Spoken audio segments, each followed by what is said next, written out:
Hello, Archie Manning here. When you grow up in a town like Drew, you understand, once a Mississippian, always a Mississippian. I love this place and care about what happens here.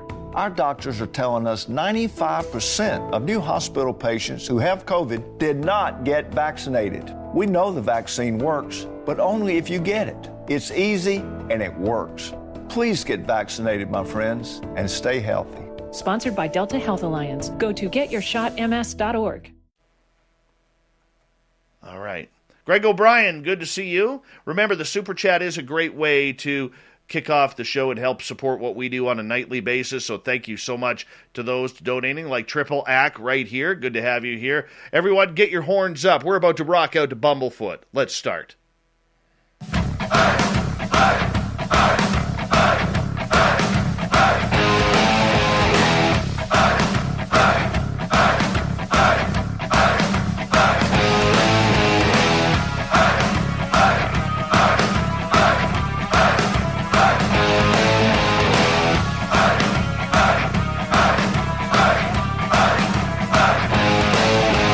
From the mountains of central British Columbia to you listening around the world, this, my friends, is Spaced Out Radio. I am your host, Dave Scott, sitting in the captain's chair of SOR headquarters. We welcome you to tonight's show on our terrestrial affiliates around North America, digitally on TalkStream Live, Revolution Radio, and KPNL. All of our archives are free. Go to youtube.com/Spaced Out Radio. Do me the favor, hit that subscribe button. You can follow us on Twitter @Spaced Out Radio and on Instagram, Spaced Out Radio Show. Our website is spacedoutradio.com. We have a plethora of features for you. Rock out to Bumblefoot, read up on Shirky Poo's Newswire, and check out our swag as well. Tonight's show is brought to you by Chive Charities. Help make the world 10% happier by visiting Chive Charities today. You can find them on our website. It is that time once again, as near the beginning of each month, all we talk about is extraterrestrials and UFOs with this guy. Yes, he is the captain of the Woo Train. We call him R. Keith Andrews. He is our R. Keith Andrews, I should say, and this is the ET Connection. Keith is a lifelong experiencer who now helps counsel those who have their own ET contact or abduction experiences themselves. And, of course, you can find him on YouTube and on Facebook at Inner Voice Enterprises and R. Keith Andrews. My man, Keith, how you doing, buddy? Good to see you. Just great, thanks. How's yourself? I am okay. I am breathing, which is nice. I am losing weight, which is nice. I am, honestly, I was late for work this morning because I was literally caught up looking at my hair in the mirror this morning. It looks so good. Yeah. See, I never have that problem. I just don't look at myself in the mirror. I'll tell you, your mutton chops are looking fantastic, though. They got to be sticking out 3 inches at least. Something like that. There's the jawline there. That is beautiful. And they come down, so yeah, they're close to it, I suspect. Right on. I love it. Love it. Keith, you're somebody who we're always having different people hearing you for the first time on terrestrial and digital. And you know what? You're a little bit of an anomaly because there's not a lot of people like you out there who have had lifelong experiences and have been shown by a number of extraterrestrial species what is actually going on in this strange universe of ours and the universes beyond ours. So let's get people knowing you about your story, a quick summary about who you are. Well, in a nutshell, I had my first run-in with them literally the day I was born. I was not, people that tell you that you don't, that, birth is wonderful, do not remember their birth. I literally remember coming down the birth canal, ended up in an incubator, and decided that wasn't a fun job, so I decided I was leaving. That day was when I first ran into the council at 12, and my first run-ins with off-worlders, and was promptly told that I had to come back. Right, so I've been dealing with the off-worlders. Like, I split aliens into two groups.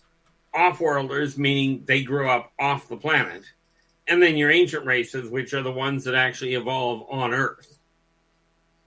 So I've been dealing with them, amongst other things. since day one. My first real close contact with them, well, my first positive close contact was at 5 years old in a military base dealing with the MyLab laboratories. It was literally the reptilians, the Srizosians, which are your 7.5 to 8.5 foot reptilians, that were directly responsible for my surviving that little ordeal. So, I find it interesting when people come out with this idea that, reptilians are the problem. The reality is I know of at least a dozen races that are essentially reptilian. They look reptilian by Terran standards, and they do not all get along. So I started off with abductions at the hands of the Talon, which are an ant-like race that happen to also be web spinners. Them I still have trouble with. And then from there, it went from abductions to contacts, and now I end up consulting with them sometimes more often than I do with humans. For you, you've had a tough life, and I don't think a lot of people quite understand. And I will say this: outside of this show, you and I are friends, and I feel very protective of our friendship because I absolutely love and adore you as someone important in my life. And, but for you, you had a tough life growing up. You were a military brat.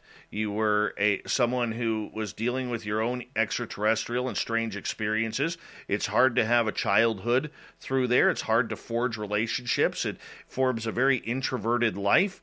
And yet here you are publicly talking about all of these weird and strange experiences that you have that, for lack of a better term, there's some people out there who bully you because they do not understand what you've gone through and the experiences you've had. What's it like continually battling the idea that you're making up all of these stories? Well, it gets really complicated, especially when you look at the rest of what goes on around me. But you get to a certain point where you're like, okay, look, I'm not here to prove what I'm going through. Because as it was put to me one day, for the people that believe it, no proof is required. For the people that don't, almost no proof is possible. So you reach a point where you're just looking at it going, I'm not here to prove to anybody. I'm here to help people get an understanding of what they're going through.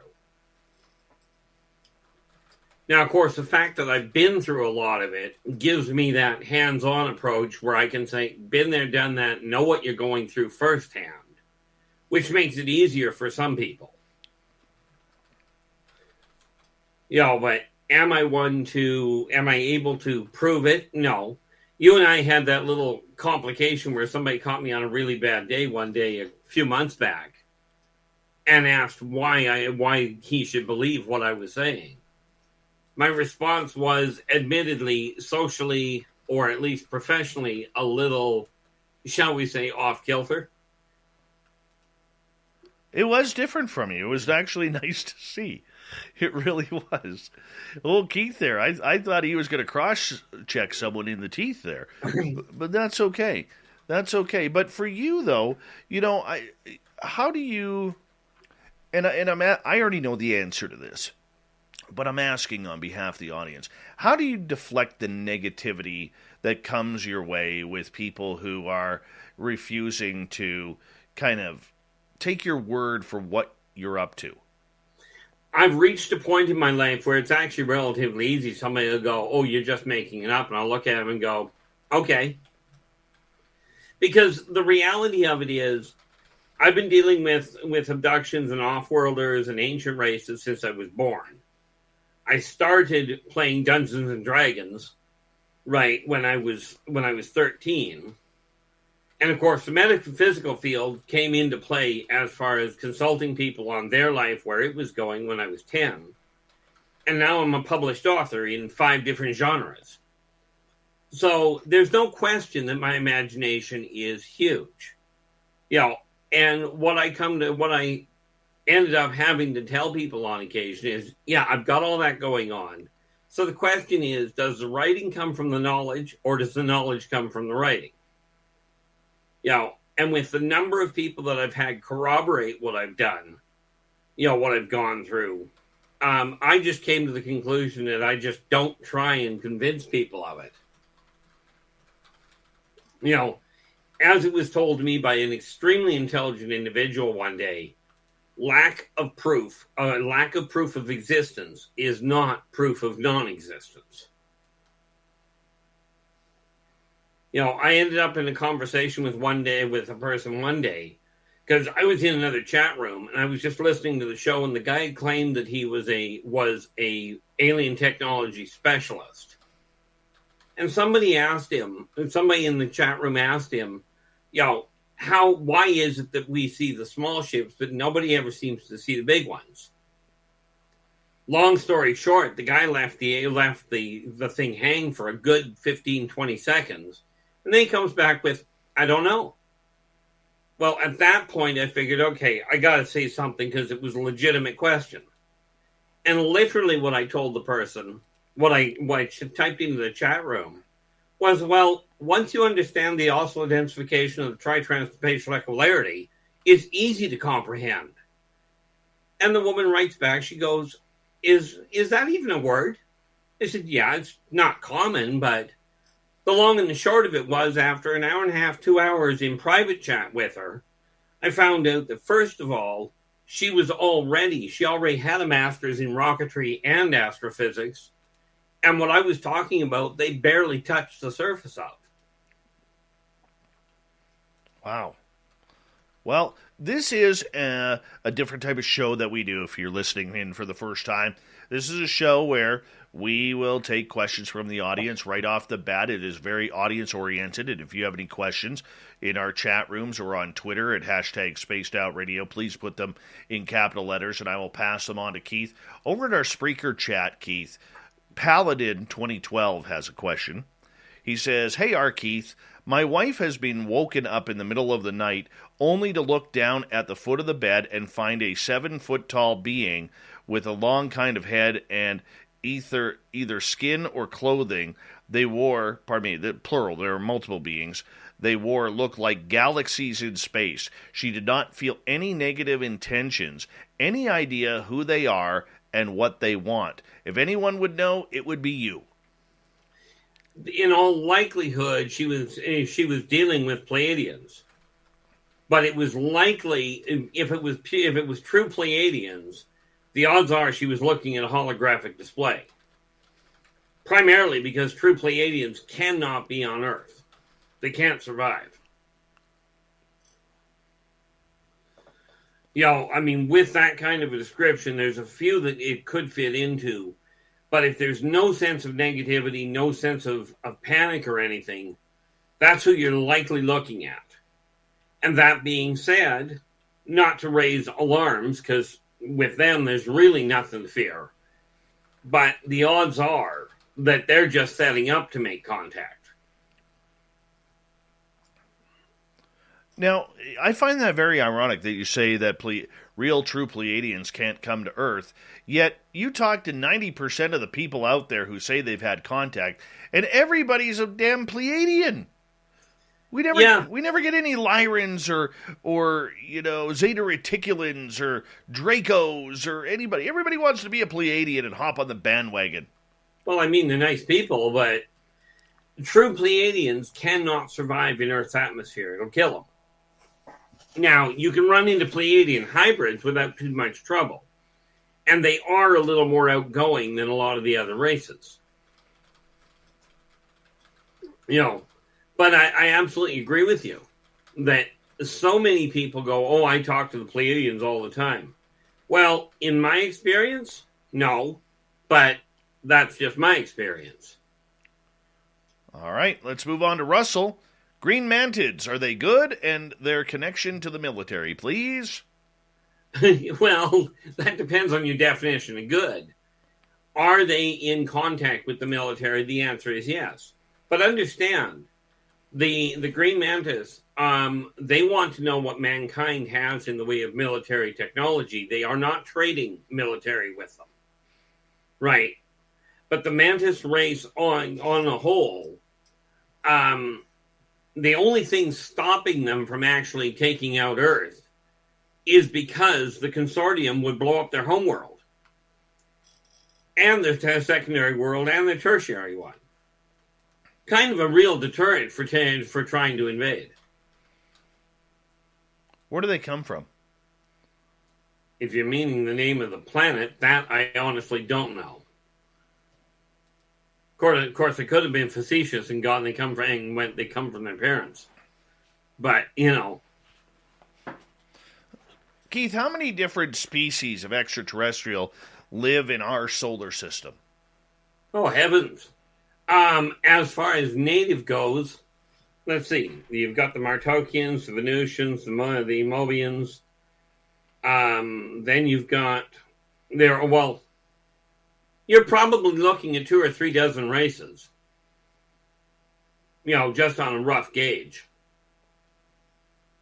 Many of them come here on a regular basis, and there are more that have what's the word I'm looking for? That have not footholds, but outposts. That's the word I'm looking for. There's a lot more that have outposts either on Earth or in the solar system than there are that actually have actual colonization here. All right, let's move on. Jeremy is asking, are different blood types more prone to contact? Absolutely not, from my experience.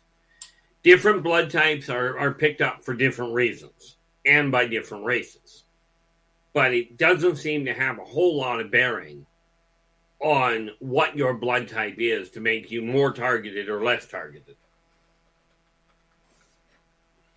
Uncle Dale and his power stash from Texas. Is that a Dark Tower model on the top shelf behind you, Keith? Now, that is an excellent... Oh, no, that's a lighthouse. Give me half a second, I'll show you. I don't know if he means the lighthouse. I don't know if he does either, but the only thing I'm thinking of, the only one I know of, would be this. What? Maybe it was a computer tower. Ask me if it was that thing. Well, I got to get scrolled down in the chat room first. Oh, okay. I'm not there yet. Okay. But yeah, that's the only tower I know of that I've got back there. All right. Well, let's move on to another question, and I'll find out from Uncle Dale. Okay. You never know if it's Uncle Dale or his power stash that's asking the questions. David here is asking, what would you say about small creatures who visit my room at night? They are very hairy, golden brown fur, about 4 times the size of a house cat. About 4 times the size of a house cat? Isn't that those Ewok-type looking things? Almost, by the sounds of it. You might be dealing with Kinlar. Kinlar basically look like rats, but they are about 3 feet tall. They're an interesting race, but boy, are they vicious. What's up with them? What's with the attitude? They have an idea that, number one, they want recognition for a kill. If they're hunting, they will kill their own people, so they get recognition for taking whatever they're hunting. Needless to say, this means they're not really good people to take to the battlefield with you. Makes sense. All right, let's continue on here. Logan wants to know, who or what is occupying the moon? Is that an outpost you speak of? No, that would be a trading post. Or a way station, if you will. And who and what would be more the question. But basically, if you really want to get an idea, take a look at the original, at Star Wars, when they show that bar on Tatooine. And you get that massive mix of different races. Same idea, just they're not all the same. They're not all those races. All right. Greg is wondering, can they, the aliens, touch my camera through the fence? well, not knowing what the fence is he's referring to, I don't know. Yes. You know, it may be a terminology problem. All right. Yes, it was the lighthouse that Uncle Dale and his power stash were wondering about. Oh, okay. All right. Purpose and Grace would like to know, do we have anything beneficial to give, to offer aliens? Absolutely. Mankind is one of those rare races that has a curiosity streak that is absolutely unstoppable. And humans are the only race that actually has, well, they are one of two races that have absolute access to what humans call zero-point energy. In other words, the ability to manipulate matter on the physical plane if they get out of their own way. Okay, but that requires being centered with yourself, and that's not being self-centered. Right? It literally boils down to believing it's possible and then focusing on that. The only other race that actually can do that are the Mobians. And frankly, they originated on Earth. You know, the problem is that mankind right now is a very volatile, very fear-based race, which is why a lot of what they're capable of doing, they don't do. All right, let's move on here. Jeremy is asking, watch something on large crystal mines in Mexico. Are ETs mining crystals? Oh, heavens no. The ones you're talking about in New Mexico, those are Vulcans. That's a nesting ground. In Mexico, not New Mexico. Oh, sorry. The big underground crystal mine or crystal caves that you see, right? 90% of those are literally, like, some of them are just crystals, but Vulcans, which are a crystalline race, come here to nest. Very much. For smarter money decisions, LendingTree can help. With the LendingTree app, you can track your finances, compare loan rates, and find ways to cut monthly bills. Download the free LendingTree app and start keeping more of your money. Terms and conditions may apply. NMLS number 1136. For smarter money decisions, LendingTree can help. With the LendingTree app, you can track your finances, compare loan rates, and find ways to cut monthly bills. Download the free LendingTree app now. Terms and conditions may apply. NMLS number 1136. Much like sea turtles go to different places to nest. And in answer to the question you're about to ask, Vulcan is a planet that is it's closer to the sun than what Mercury is. It's just inside the sun's photosphere. All right. And intriguingly enough, yes, NASA does know about it. All right. Eagle wants to know, did they put us humans on Earth to mine gold and resources on Earth for the extraterrestrials? Not in the slightest. Mankind was actually built on Earth. Quite literally, it was for a war. Okay, the issue of you don't mind. I mean, that's kind of like given that Earth itself is another race. It's a Gaboran, and mining Earth, mining Earth itself for gold and for the minerals there is kind of like grabbing humans and starting to pull the minerals out of them. It's just not very polite. Okay, one more question before we go to break here. We only got 40 seconds.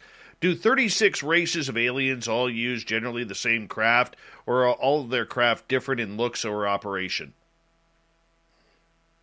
Quite often you'll find a lot of them are similar, but no, ultimately each race that have ships do have their own designs.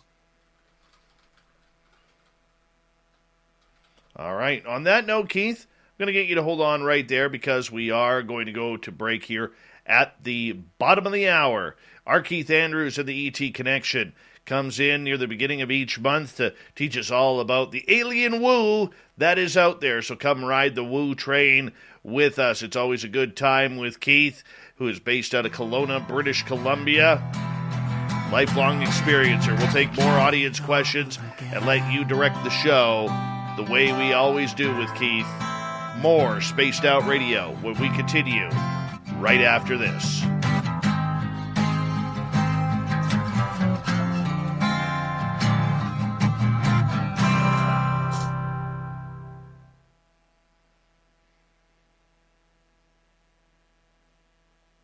All right, we're clear. Okay, no. Put this back where it came from. Yeah. What else we got here? That'll be our next question from the gorgeous Thin Lizzie Borden. I thought she was dead. No, Thin Lizzie. Oh, sorry.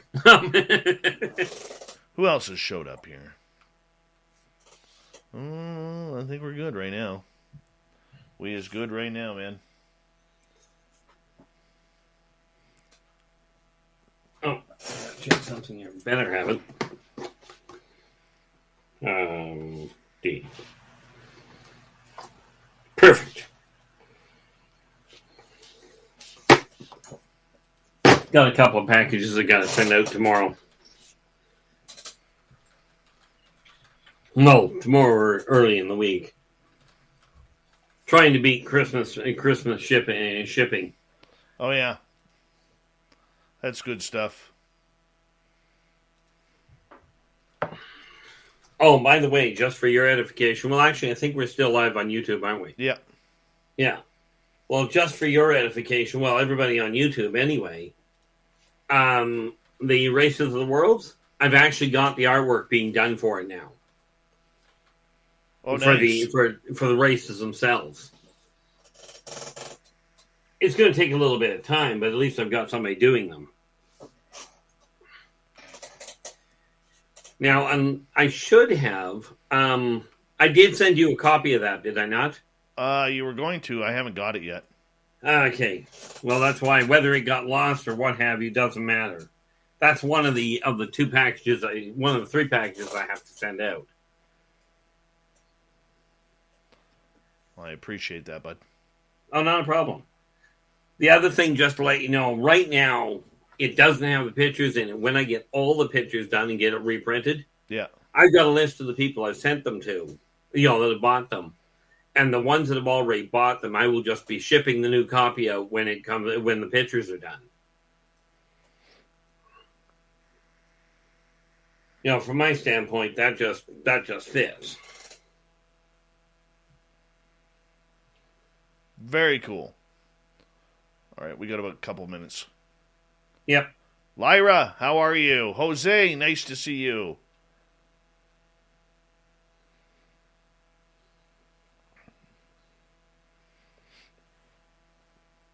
Mm-hmm.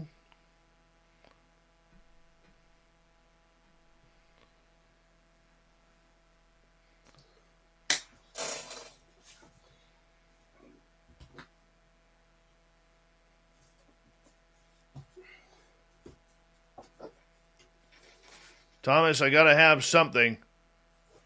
Can't kill everything at once, man.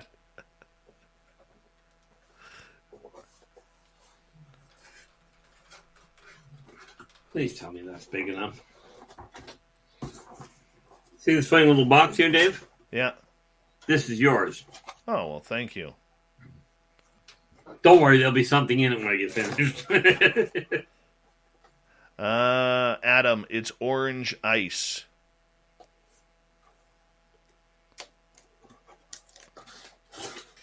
Who is Alice? Thank you so much. Says, first time watching your show, and I am enjoying this every minute. Wonderful. We're glad that you're here. Thank you. I'll look for that next time I'm there, Thomas. Thank you.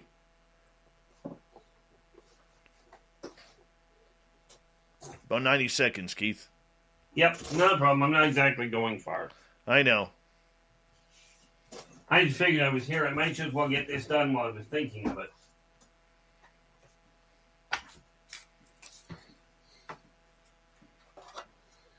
Hey, Dirty Filth. Where's your ghouls and boils? And your foyer?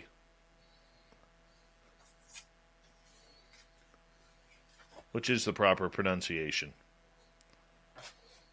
All right, I want to say a big thank you so far to Jeremy, Spooky, Mennonite Abe, Triple Ack, Thomas and Adam for the amazing super chats. It's a great way to Support what we do on a nightly basis. Remember to give us a thumbs down, thumbs up, thumbs sideways, whatever it may be that you feel we deserve. And if you're new here, do us a favor, hit that subscribe button, ring the bell. We are here 7 days a week for your listening pleasure. So thank you, each and every one of you, for coming on in. And we're going to rock our Keith Andrews here in a few seconds. So just stay tight, and the radio side of the commercial port will be over. We'll get right back into questions when we return in about 10 seconds.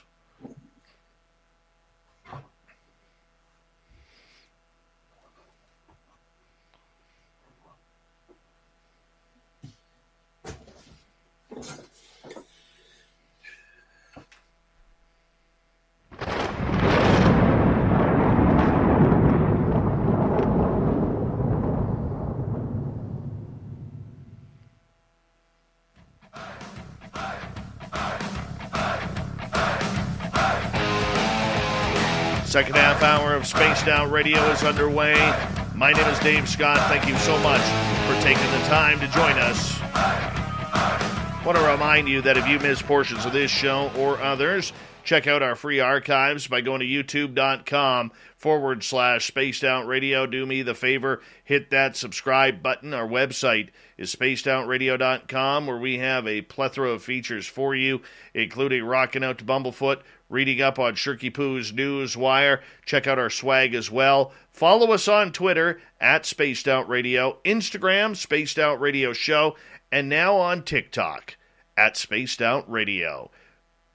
Our Keith Andrews is here as he comes in near the beginning of each month as we hop on the Woo train for a little action that we call the ET Connection. Keith breaks down everything extraterrestrial for us and answers your questions about your own contact, your own sightings, or maybe even your own abductions. Keith, welcome back. Well, thank you for having me, and welcome to all the newcomers. All right. And everybody that's already here. We have a question from Thin Lizzy for you. Foreign objects found in people's bodies, do certain races of aliens do this more than others? Well, technically the answer would be yes. The Greys are notorious for it, because they're the ones that deal with the hybridization program. But there's a lot of races doing their own research that will use their own tracking methods to find out where people are going. I mean, this is a gold mine for xenosocioeconomic, evolution studies. Wonderful. Wonderful. All right, let's move on to another question. First-time listener, who is Alice? How do you astral project? In a nutshell, you do get into a comfortable position. Okay, you don't have to get into one of these really silly, uncomfortable places, but do this when you're awake, like when you're wide awake. You get yourself to a point where you relax, and ultimately, if you will, imagine yourself stepping out of a vehicle is the easiest way to put it. Now, it will feel a little funny with the first time you do it. Okay, because it is kind of like separating Velcro from the way I've had it described to me. That kind of a crackling sound that Velcro does when you pull it apart. Yes. Right. It can be a little disconcerting the first time that you do it. What'll likely happen is you'll feel like you're all of a sudden above everything, and then of course it's like, oh, this isn't possible, and you'll slam yourself back in. So it may take you a couple of times to actually get out of your body and stay out for a bit. You will find when you get out, most people leave a silver umbilical cord behind them, which is literally used to remember where your body is. All right, next question. Greg wants to know, is it true that extraterrestrials gave us pets and weed? No, not from my understanding. Pets, humans domesticated some of Esau's children. But, as far as weed goes, that is literally from what you know as Earth. That's not an off-world plant. That's not to say some extraterrestrials don't use it. All right. But no, they didn't bring it themselves. All right, moving on. Kaiju wants to know, Keith, can you please tell us what kind of ETs are hostile and dangerous? Which ones are the threats? Well, the threats to who? There is not a single race that I'm aware of, that is actively trying to invade Earth. Now, the Talons and the Teklek, I wouldn't recommend going to dinner for. The Vegans, they're not dangerous. The problem is they do not understand pain. Because with a vegan, they just don't have pain centers. So this whole idea of anesthetic or mind-numbing drugs or hallucinogenic overlays, the Talons don't understand the necessity for them. Right. Tormenon are a problem in as much as they can be bought to do just about anything. But I'm not entirely certain which one I would call a threat per se. Any one of the races, if they became problematic, there would be, like, people worry about, is Earth imminently in danger of an alien invasion? And that's just a blanket no. It's a wonderful fear-based thought process, but it's based on Earth. Because the thing we have to realize where it comes to off-world invasion, or for that matter, ancient race invasion, the fight would be over long before mankind ever even knew it was starting. We had this discussion quite some time ago about how the entire invasion process would work, which would leave mankind completely out of the loop. But I do not recommend asking, like some people have gone, well, gee, I really would like to be abducted and have that experience. I don't care who by. Well, I'll tell you, if you ever run into a tech like that invites you to dinner, absolutely turn them down because you will be dinner. I can see that. All right, moving on. Jeremy wants to know, how do they make their craft? Greys are so tiny. Well, on the plus side, Greys aren't the only ones building their craft. But the fact that they're tiny isn't the problem. Because they do have the technology to actually make their craft, to make larger craft. And of course, they have other races that work with them, in some cases, doing a lot of the technological work. See, the Greys themselves are actually scientists. They are not engineers. But he is right. They are a small race. I mean, basically, they're 3-4 feet tall, and that's where it ends. I want to ask you a question because a lot of people, Keith, claim to see these 2-3 foot orbs by their bedroom windows right before they're taken. And they're taken into this orb.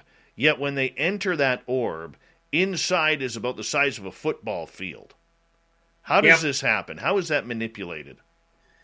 That is, well, number one, it's done by spatial modification. You're literally talking about, when we talk about pocket dimensions, we are talking about a ship that is designed to handle more room than what is by Terran standards possible. And literally all they're doing is expanding the molecular separation in the ship, making it larger. It's not a different dimension. It's still third dimensional. But they're able to, because of the way technology works, it's kind of, well, let's see, if they're dealing with 3-4 foot orbs, they are likely, I know the rate, give me half a second, this is why I write it all down. We're talking the geckoids, which are a little reptilian race. I just need to figure out what the actual name is again, which is why I write this stuff down. And that doesn't, there we are. There we are, the Zotar. They're just little guys. Geckos themselves, the Zotar, are only, quite frankly, they themselves are only, 6 to 8 inches tall. But their ships, because they actually deal with a few other ancient races, they quite literally are able to do what humans would call actual magic. The other races that build these ships for them literally use what humans would classify as true magic to create a space inside that orb that will hold a lot more room, that will hold a lot more stuff than what the physical dimensions would look like. Right. It's not really that difficult of a stunt. The Alpha do it all the time. But the Alpha aren't an off-world race. All right, let's move on to another one here. Gordium wants to know, what about mushrooms being extraterrestrial? Well, mushrooms themselves are a fungus that grows here. However, the Spironoctin look identical to button mushrooms, except they usually are about 2.5 to 3 inches tall. And they are extraterrestrial.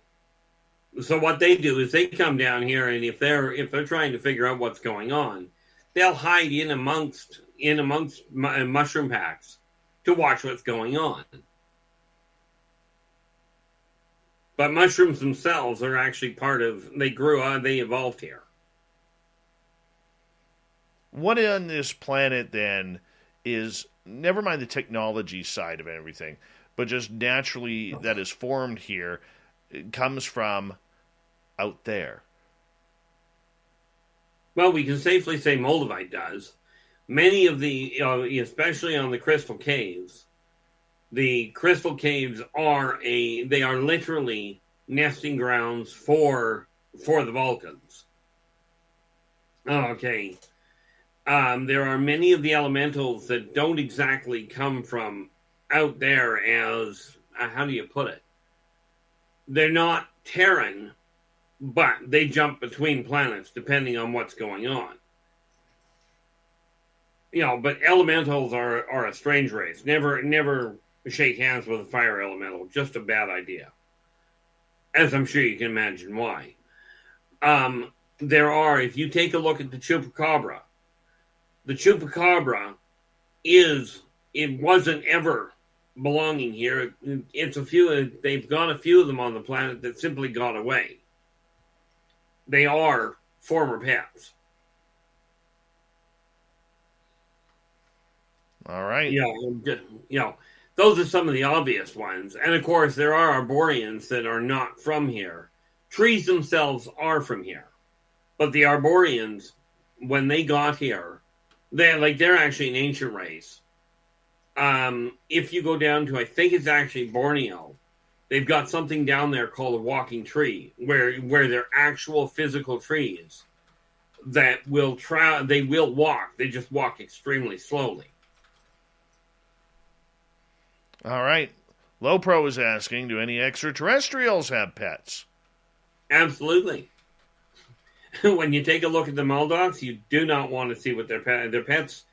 Their pets many times make the Maldocs look calm. Okay. There is a common factor there with the Maldoc. The closest thing that somebody's configured is, if you watch the show Predator, that is a stylized version of the Maldoc. And some of their pets have the same expandable jaw, which makes it a very violent place to live. So yeah, virtually every race has some pet of their own. Depending on what the race is will determine what type of pets they're dealing with. Even Greys have pets. Which are, in most cases with the Greys, their pets more on. For smarter money decisions, LendingTree can help. With the LendingTree app, you can track your finances, compare loan rates, and find ways to cut monthly bills. Download the free LendingTree app and start keeping more of your money. Terms and conditions may apply. NMLS number 1136. Hello, Archie Manning here. When you grow up in a town like Drew, you understand, once a Mississippian, always a Mississippian. I love this place and care about what happens here. Our doctors are telling us 95% of new hospital patients who have COVID did not get vaccinated. We know the vaccine works, but only if you get it. It's easy and it works. Please get vaccinated, my friends, and stay healthy. Sponsored by Delta Health Alliance. Go to getyourshotms.org. Often than not, are domesticated plants. And yes, I did say domesticated plants. Very interesting. Very interesting. Kaiju wants to know, do you believe ETs killed the dinosaurs to make way for us to be created by them? No. Dinosaurs themselves evolved. Some dinosaurs evolved into other races, but dinosaurs themselves simply evolved into something else. In most cases, birds. But the ETs had nothing to do with it. That was just a natural, that was just a natural evolutionary thing. Next question comes from Majdi. What about their food? How do they eat and obtain nutrition? Well, that depends entirely on which ones we're talking about. Okay. I mean, most of them eat normally. Right. Most of them are that way inclined. If you take a look at the Vecnae, they literally will crush their prey until it's nothing but blood. Blood and liquid food, basically. If you look at the Spironoctin, they clean up the bits and pieces. They will walk over top of their food, and their mouth is actually centered between their inside, sort of, at the top of their four legs. And then of course many of the true humanoid looking ones do happen to be. Many of the true humanoid ones are, what's the word I'm looking for? They literally eat through their mouth. It's just plain normal from their standpoint. I figure while I'm sitting here, I might as well open up that other neat little book I've got. The other one I'm working on. Because there's another race that literally, and I just forget the name offhand, I can find it easy enough. But they literally will grab hold of whatever it is they want to eat, and their stomach evolves out of their forearm to wrap around and dissolve whatever they're wanting to eat. All right, Paladin wants to know, do the Pleiadians work alone, or are they just part of the Galactic Consortium? No, they definitely work alone. Well, I shouldn't say they work alone. Quite often they will work with the Greys and they'll work with the Nords.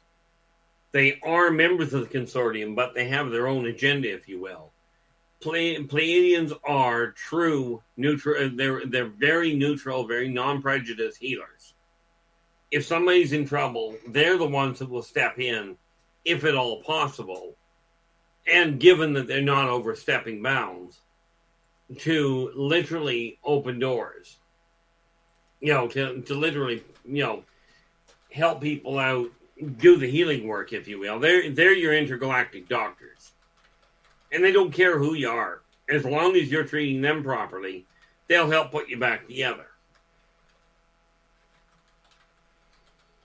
All right, let's get to another question. Thin Lizzy is asking, what are your thoughts about octopus having ET origins? Oh, octopus are pets that got away. A lot of the time, the Udina actually have octopodal pets, many of which end up here. But the octopus itself, from a genetic standpoint, my understanding is they evolved here, but because of the appearance of the Udina, they look very similar, and there are some that are here. Digger Dog wants to know, do you have, out of any races, look like Sasquatch? That would be called the Wara. And the answer is, yeah, they look very much like the Sasquatch. Very easy to mistake. But the biggest difference between them is if you take a look at the Sasquatch, you look at their head, the top of the Sasquatch head is rounded, the top of the Waran head is more squared off. but they look very similar, have a very similar gait. The biggest difference really is their temperament. Philip wants to know, are bodies of water used by craft for any reason? Absolutely. Bodies of water are used to conceal craft when you're entering underground complexes, because humans haven't figured out how to operate it that way yet. Many of the ships will run off of a what humans would call hydroelectric, just far more efficient.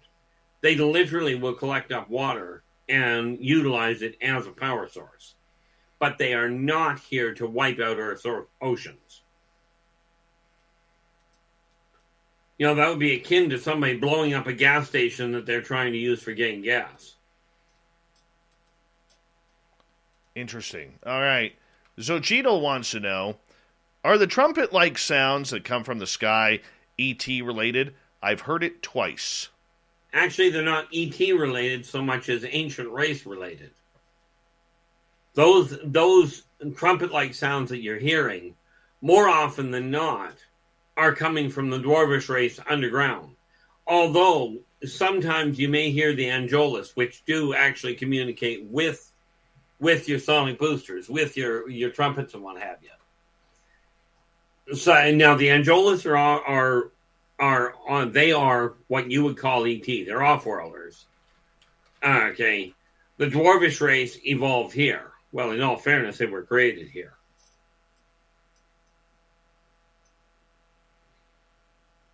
So I mean, it's sort of a yes and a no. It depends on which set. If you're talking about something that sounds like communication, odds are you're dealing with an Angelus, which would be a yes. But if all you're hearing is what sounds more like an echoing rumble, odds are that's coming from the dwarvish race moving things into position. All right, I'm just looking for more questions here from our audience. And let's see what we got here for you.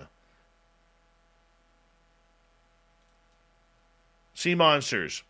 Any Lake Superior connection? Is Ogopogo an extraterrestrial? You live by Ogopogo. Yeah, and I've actually seen Ogopogo. And no, Ogopogo is a terrestrial dinosaur. Now, can I prove it? No. Somebody else gets to do the proving. But what I saw looks very much like it's a long-necked plesiosaur. Which, yes, I know, was supposed to be extinct about 120 million years ago, but hey, who's counting? What do you think a lot of these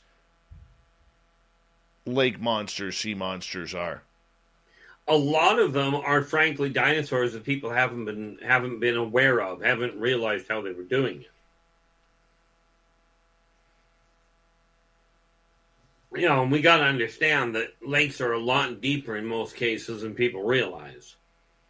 The other thing you got to remember, especially with the deep water ones, many deep water creatures, because of the way they're built, because of the way they evolved, are almost invisible to the human eye. All right, moving on. Kaiju wants to know, as we've got about a minute to go here, what cryptids being seen and reported are actually from outer space? Well, I'm still trying to figure out the skinwalker. From what I understand, I haven't looked into the skinwalkers themselves, but from what I understand, they probably are. Same as Dogman in all likelihood is. The Wara, which are the Sasquatch lookalikes, are certainly from outer space. And there's more of them around here than you care to count. When we take a look at, the Chupacabra is, of course, in all fairness, it didn't come here of its own volition. All right. Can we sneak in another? Let's try. 5900. Has Keith been approached by the government for information? Yeah, the CIA. And they showed up on my doorstep looking for me by name, which is really cute when you think I'm up in Canada. Let's tell that story when we get back. Okay. Because that one actually sent me on a little bit of a path. And we can go over that when we come back here on the show, because I think that's an interesting story we should kind of break into a little bit on what happened to you and what has happened to others, because it really does make no sense on what we are doing in Canada, getting American-based alphabet agencies and American-based experiences. Our Keith Andrews and the ET Connection. We got the Woo train rolling. We're almost at full steam ahead. The ET Connection happens near the beginning of each month. So sit back, relax, enjoy the Woo, because that's what entertains us here nightly on Spaced Out Radio. Hour 2 next.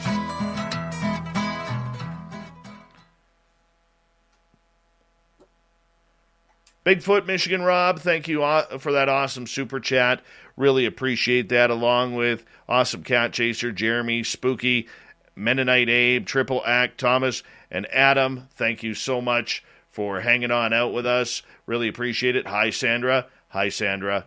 Hi, Sandra. All right, next question will come from, let's see, where can I base it on? Right there.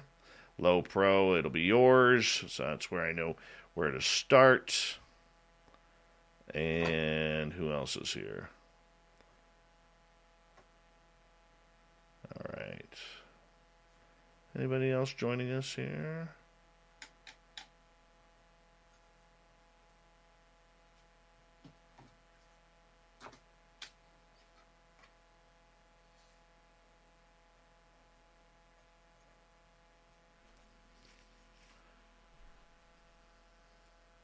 Hey, Skip to Malou, what's happening?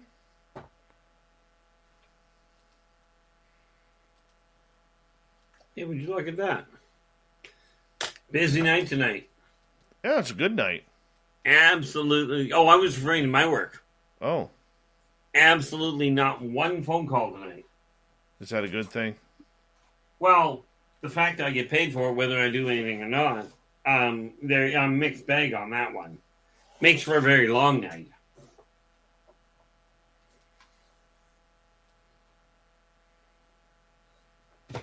But it's been a heck of a night tonight so far. I love the questions coming in. Oh, yeah. But I need to grab one little detail, so I'll be right back.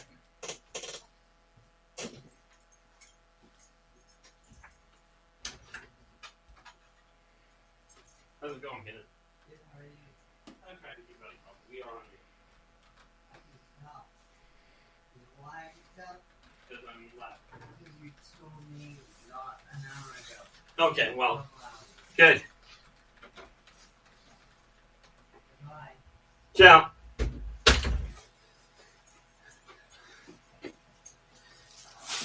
And we are back.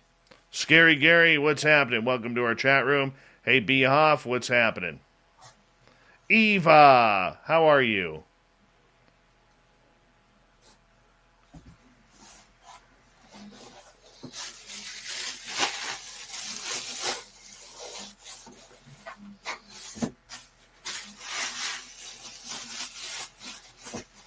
What are you doing, packing?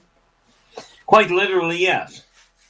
The box is a little bigger than what the books are. And therefore, you put plastic bags in to stop them from sliding around too much.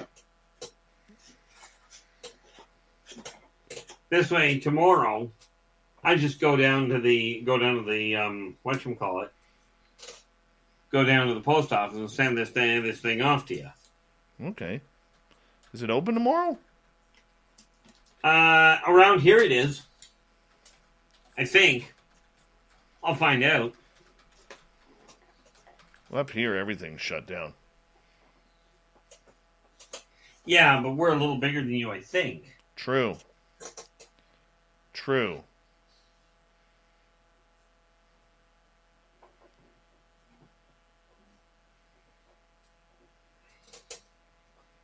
Still got to put an address on that, but that's okay. I've got your address. I know where you live. Only vaguely. Yeah, we got to get you up here. Yeah, well, that ain't going to happen in the middle of winter. No, next spring or something. Yeah. Next spring.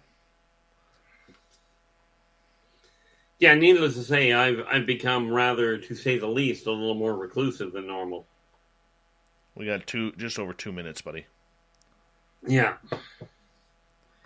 No, I was actually offered a shot to go to New York and talk about my books. I told him it wasn't going to happen. Why not? I love it. Why not?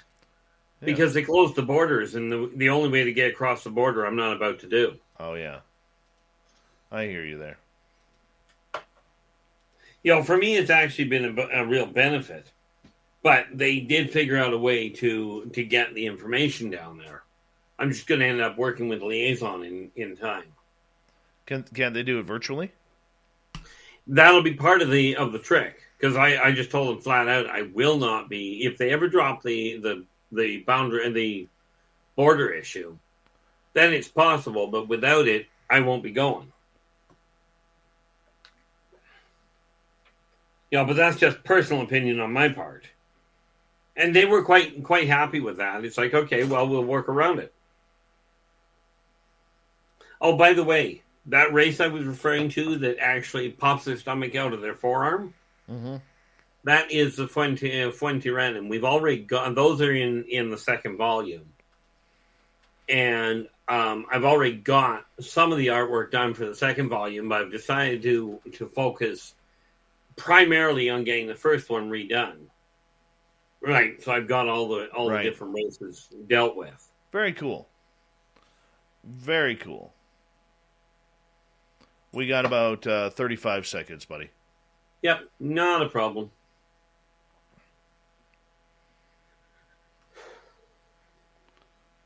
Big thank you to everybody who's hit that super chat so far. It's a great way to support what we do on this show on a nightly basis, so thank you so much. Thank you to all the new listeners tuning us in, hitting that subscribe button, ringing that bell. Don't forget to give us a thumbs up, thumbs down, thumbs sideways, whatever you feel we deserve. And, of course, you can do your shopping at our store on our website, spacedoutradio.com. And here we go with hour 2.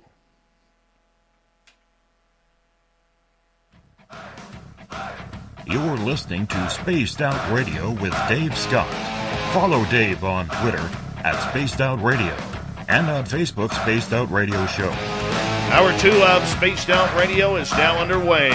My name is Dave Scott. Thank you so much for joining us. We really do appreciate earning your listening ears wherever you are on this beautiful planet we call Earth. We want to say hello to everyone listening in on our terrestrial affiliates around North America and digitally on TalkStream Live, Revolution Radio, and KPNL. All of our archives are free. Go to youtube.com/Spaced Out Radio. Do me the favor, hit that subscribe button. The Desert Clam has set the password for tonight in the SOR Space Travelers Club. Bambosh. Bambosh is your password. Use it wisely, space travelers, as the Clam sets the password each and every night right here on Spaced Out Radio. Our website is spacedoutradio.com. We have a plethora of features for you, including rocking out to Bumblefoot, reading up on Shirky Poo's Newswire. Check out our swag as well. Follow us on Twitter at Spaced Out Radio, Instagram, Spaced Out Radio Show, and our new TikTok channel. We haven't got a video up yet, but soon, Spaced Out Radio. Our website, as I said, spacedoutradio.com. Tonight, we have our Keith Andrews of the ET Connection. It is all about the woo as we have boarded the woo train, answering audience questions to do with everything regarding extraterrestrials, ETs, UFOs, you name it. Yeah, he is an encyclopedia of the weird and strange. Our Keith, welcome back. And thank you for having me. All right. And as always, it's a pleasure. Low Pro is asking, are we the aliens to Earth? Are we actually native to this land? Humans are actually native to Earth. They literally started out here. Now they have, in all fairness, humans did colonize Mobius. So technically what we call Mobians are humans, which means they could quite easily walk around on Earth and you'd never know it. They just need to get a wardrobe makeover first. But no, humans are definitively, from my standpoint, they were created here. Really? That's what I thought, too. Let's get to Whit's question. What do aliens use for money or compensation? They actually have essentially what would amount to a point system based on hours worked.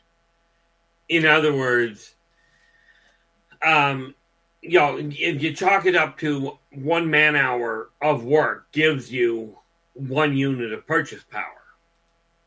Okay, and that is done through an entirely digital process. And yes, there is this funny little thing called dishonesty and what have you, which usually results in a disaster for the person. But they don't have physical money. There's too many variations, too many variables. Like some do use different types of money in their own races. But where the consortium is concerned, where the entire conglomeration setup is, that's done on a man-hour base. And they don't bother with, if you're a rocket scientist, you get paid more than you do if you're a dishwasher.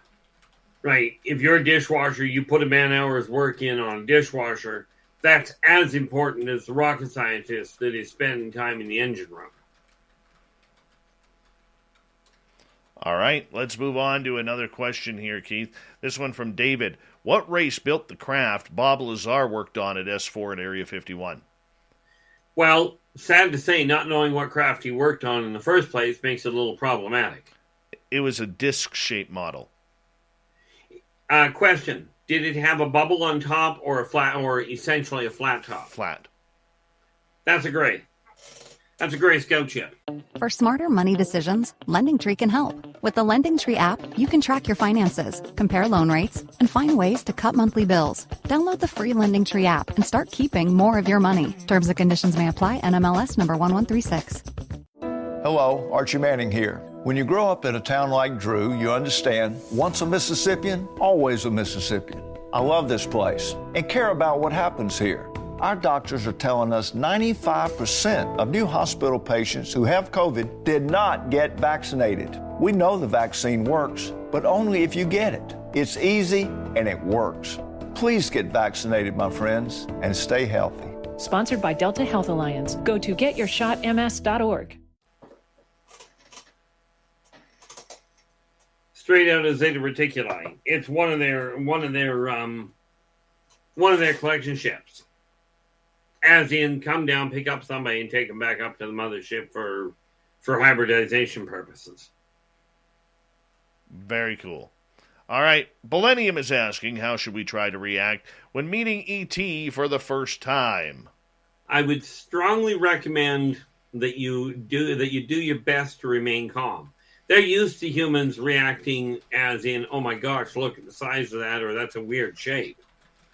But because the ETs that do on the whole make contact, usually it's best to do your best to make the strongest effort you can to remain calm about it. Don't go into panic. If they're pulling weapons, odds are they're probably not nice people, and therefore do what you have to keep away from them, as it were. The thing is, if you take a race like the Teklik, if they're coming to collect you up, I wouldn't be gambling on it. Right. And because Teklik are a 3.5 to 4.5 foot reptilian. Right. They look like a raptor, and they've got the appetite to match. Now, on the other hand, if you're dealing with Strazazians, which are your 7.5 to 8.5 foot reptilian, very gentle individuals, absolutely peaceful, unless you pick a fight with them, which, by the way, is a really bad idea. But on the whole, if you do your best to remain calm, you'll make a whole lot better headway with it. It'll be a lot less stressful for you. But this is why the Greys have a tendency of bringing Nordics with them. Because humans adjust to the Nordic approach easier than they do to the Greys. Nikki wants to know, do you know where the Thunderbirds live on or in Earth? In is correct. I'm presuming she's referring to the native Thunderbirds. Yeah. Yeah, that's in Earth. Right. They used to be up in the upper, in like the really tall mountains. Right. But for the most part, they stay inside the Earth at this point. All right before the break, we were going to be talking about your experience with the CIA. Yes. What happened there? Well, essentially, this woman showed up on my doorstep looking for me by name, right? And asked, she wanted to talk to me. She claimed she was just an independent researcher. She wasn't working for anybody, right? And she wanted to talk to me about UFOs. So I went, okay, well, let's go to Tim Hortons. We'll sit down and talk. Right, and as you know, Dave, Tim Hortons is a coffee shop along the same lines as what Dunkin' Donuts in the States is. Yes. So we sat down there, and I put my back to the wall, which is just normal for me. And I'm sitting there, she's sitting across the table, and I looked at her before she got very far, and I said, "You do realize we're being listened in on?" And she starts looking around the room, really panic-stricken. It's like, who's watching us? Who is listening in? And I just shook my head and I looked at her and I pointed over my shoulder. I says, 2 blocks that way. Right. So she turns around and she puts her hand to her throat and she mumbled something. Almost sounded like a cough. Brings her hand down and goes, "Are we still being watched?" I looked at her, I went, "No." They wandered off. So we carried on with the conversation. And that lasted a couple hours. And then she wanted to get back together the following night. And so she picked me up. I told her, "You want to go for coffee? Great." And she says, "No, we've got to go up to this mountain."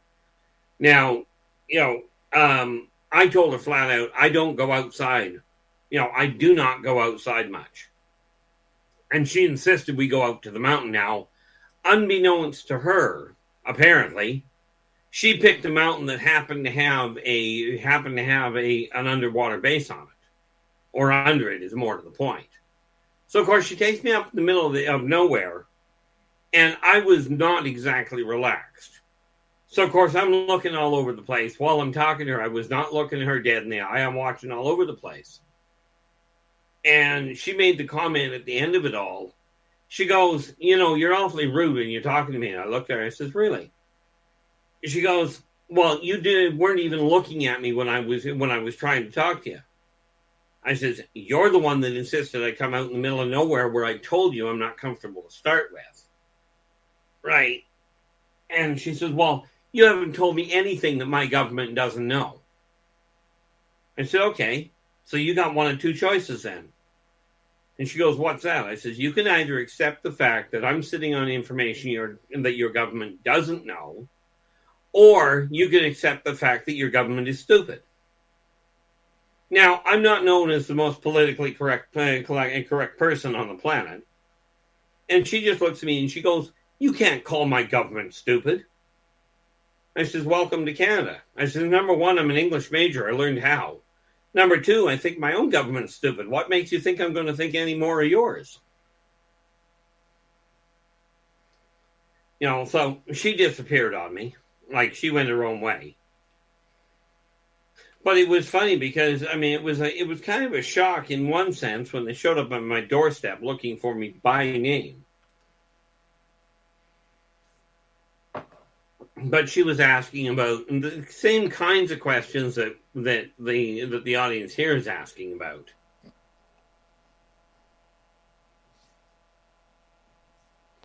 The one thing that made me intrigued about this story, Keith, is the fact that up here in Canada, where you are, where I am, we do not expect a lot of these alphabet agencies from the United States to come in and question us about this type of phenomena. Yet, we've had your encounter with the CIA. Others have stated that as well. We've had Canadian people experience my labs. We've had Canadian people experience be taken for MK Ultra. Yeah. A lot of American top secret programs, which the Canadian government, as far as we know, does not have these programs. So the more and more I put it together, the more and more I was trying to think about how are they getting the information. And that's how I came up with having a very, very interesting phone call with an RCMP officer here in Canada, in British Columbia. And that's where he told me at the end of the conversation, and I had it confirmed by one of the dispatchers here locally, that every UFO report that is reported to the RCMP immediately gets sent to headquarters in Ottawa, who immediately sends that report to NORAD in Cheyenne, Colorado. And when you fill out an RCMP report, they ask you your full name, phone number, address, date of birth, get your full information. So this is how I'm thinking a lot of the experiencers out there that aren't military connected have been tracked down for these sorts of happenings, shall we say.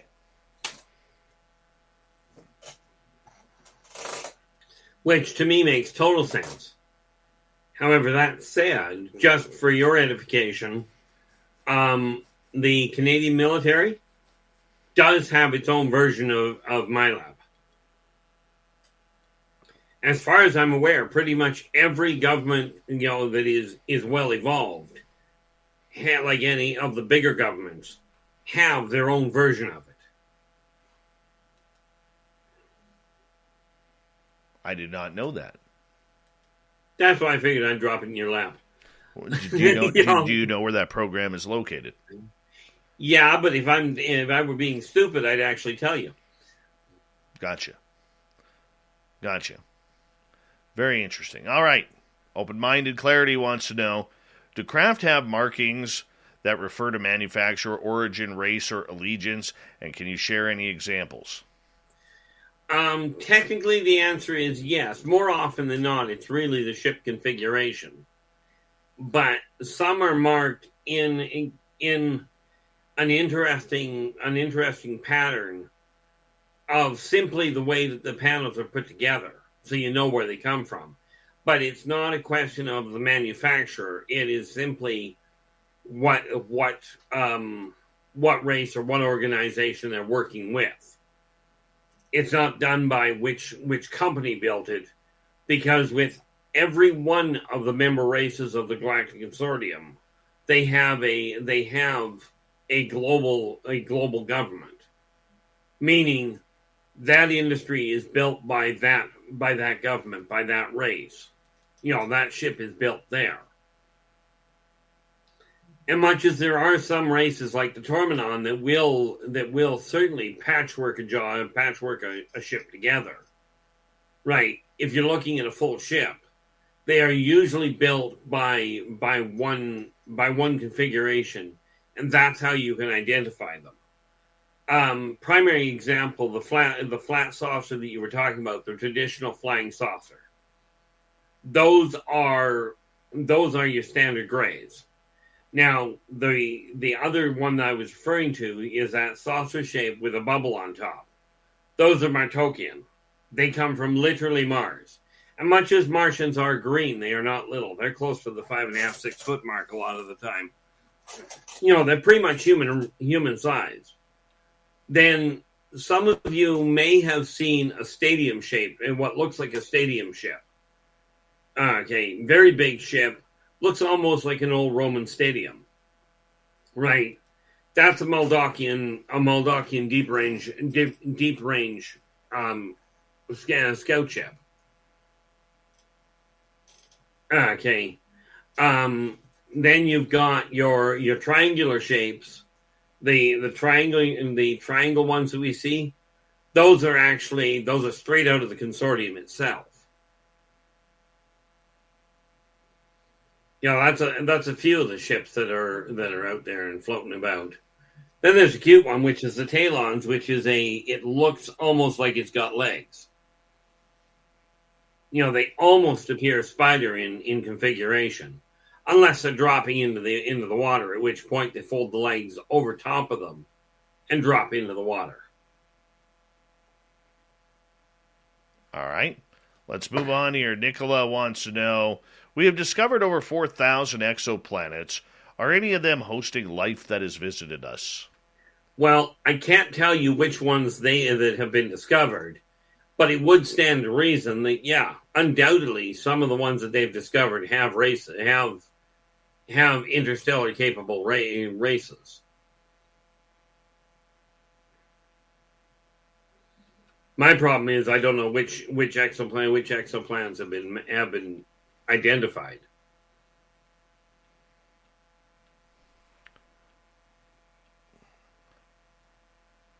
You're looking confused. Oh, I'm thinking.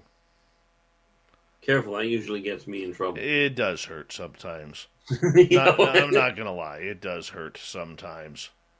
All right, let's move on here. Okay, because a lot of the questions that people have had over time that you've been on this show have to do with themselves. And, either there are people out there who want contact, want to make contact, or there are people who have had contact and would like it to stop. Is there any way to, let's start with making contact, and if so, how?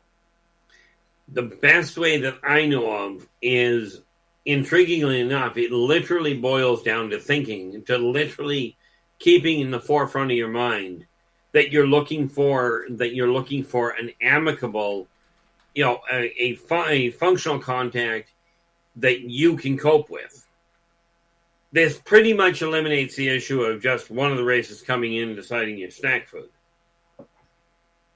The idea of using a laser pointer to draw them, it's a cute thought, but, frankly, the light doesn't reach that far. However, the thought that you're trying to make contact, many of the races that do the watching literally will pick up on the thought waves, and that's what draws their attention. Crime Web wants to know who comes in the triangles. That's the consortium itself. Now, exactly which race is on board which particular ship, I have no way of telling you. It varies. But the triangle ships, those are the consortium.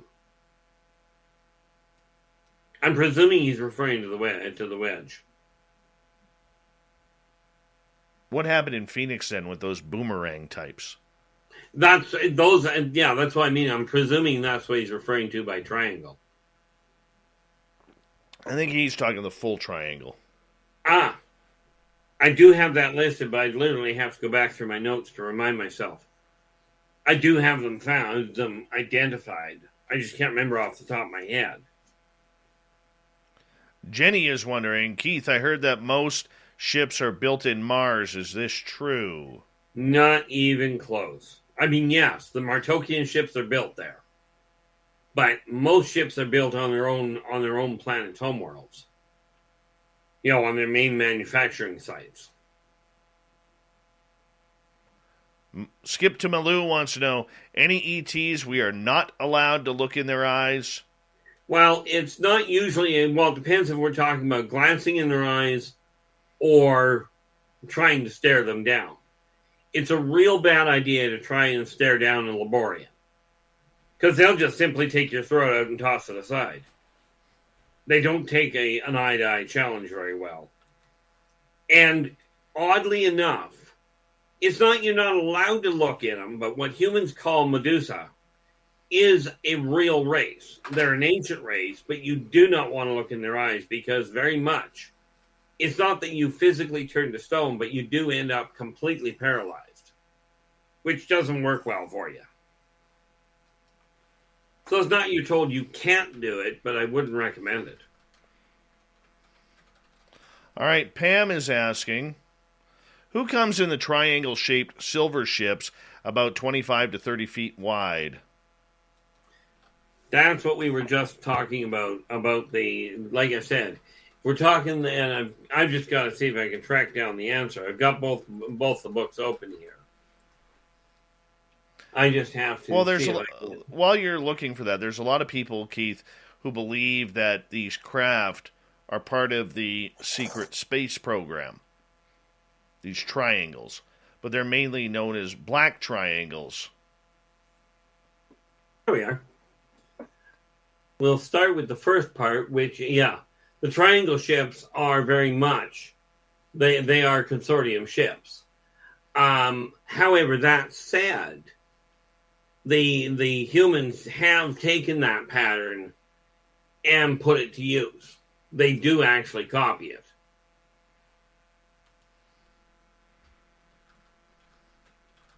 The thing is that that humans use a smaller ship.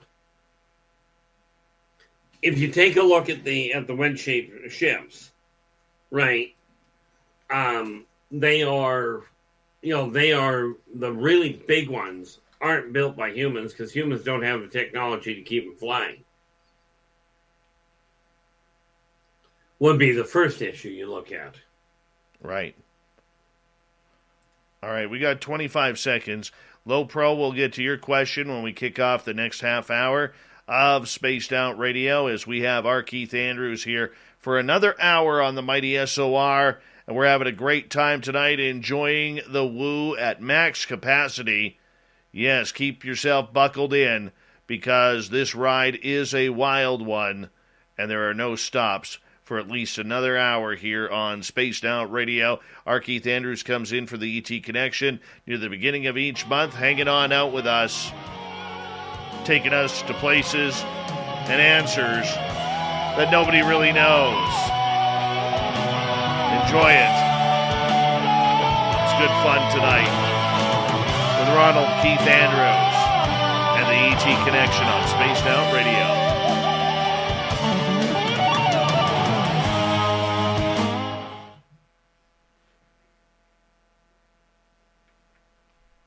All right, Keith, we're free.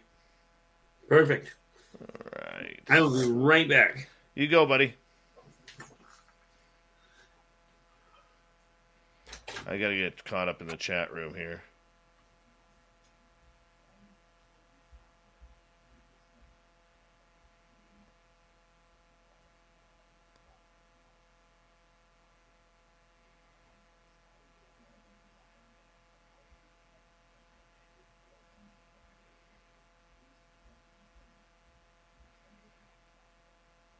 Hi, gorgeous Teresa. Behoff, how you doing?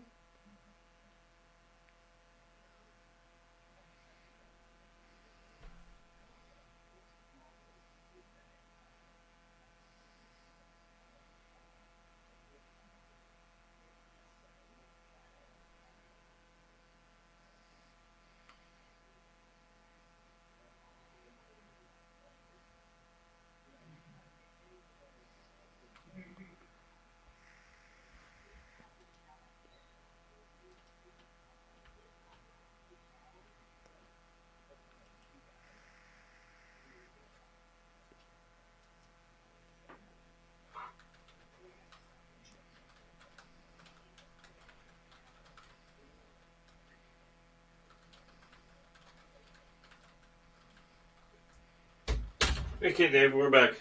No problem.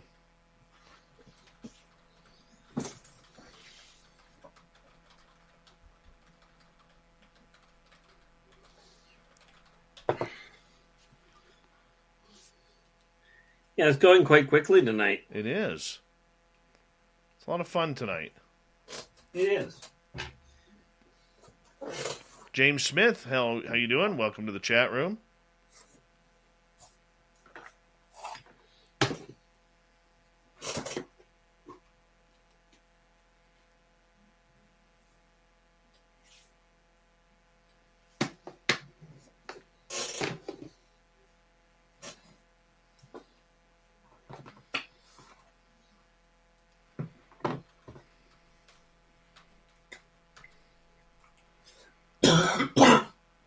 Socks are the #1 most requested item at homeless shelters. Underwear second, and shirts are third. At Bombas, socks were first, made with comfortable details for everyday wearing. Then underwear, and shirts too, all designed to perfectly fit. At Bombas, every item you purchase means you're donating an essential clothing item to someone in need. One comfortable clothing item for you, one donated to someone in need. Bombas, comfort for all. Get 20% off your purchase at bombas.com/comfy. Introducing Peacock, the new free streaming service from NBC Universal. It's hit movies, current shows, live sports, trending bits, and timeless hits. And that's why you can't not watch. Peacock. Watch for free. Upgrade for more. Stream now at peacocktv.com. Law & Order SVU streaming now.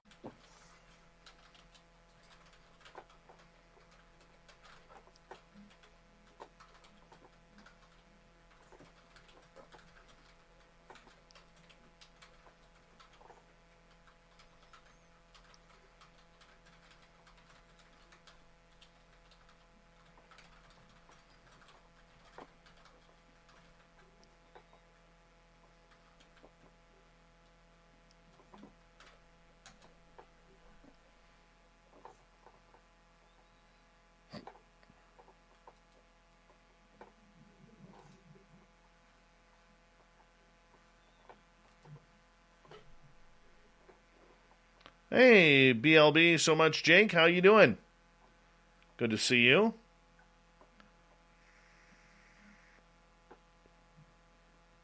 Alien Species, welcome to the chat room.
All right, we got 1 minute, Keith. Not a problem. Better scroll back up to where the question is. Holy cow, the chat room's moving tonight. Yeah, you know that too, eh? Yeah. All right, a big thank you tonight to 5900, Marty, Ibarata, Bigfoot Rob, Cat Chaser, Jeremy, Spooky, Triple Act, Mennonite Abe, Thomas, and Adam for the amazing super chats tonight. Really do appreciate your love and support of Spaced Out Radio. Remember, folks, you can shop at our Spaced Out Radio store on our website to get your swag and support us that way. Give us a thumbs up, thumbs down, thumbs sideways here on YouTube. And if you haven't already, hit that subscribe button. We'd really appreciate it. Here we go, everyone, with the second half of the show.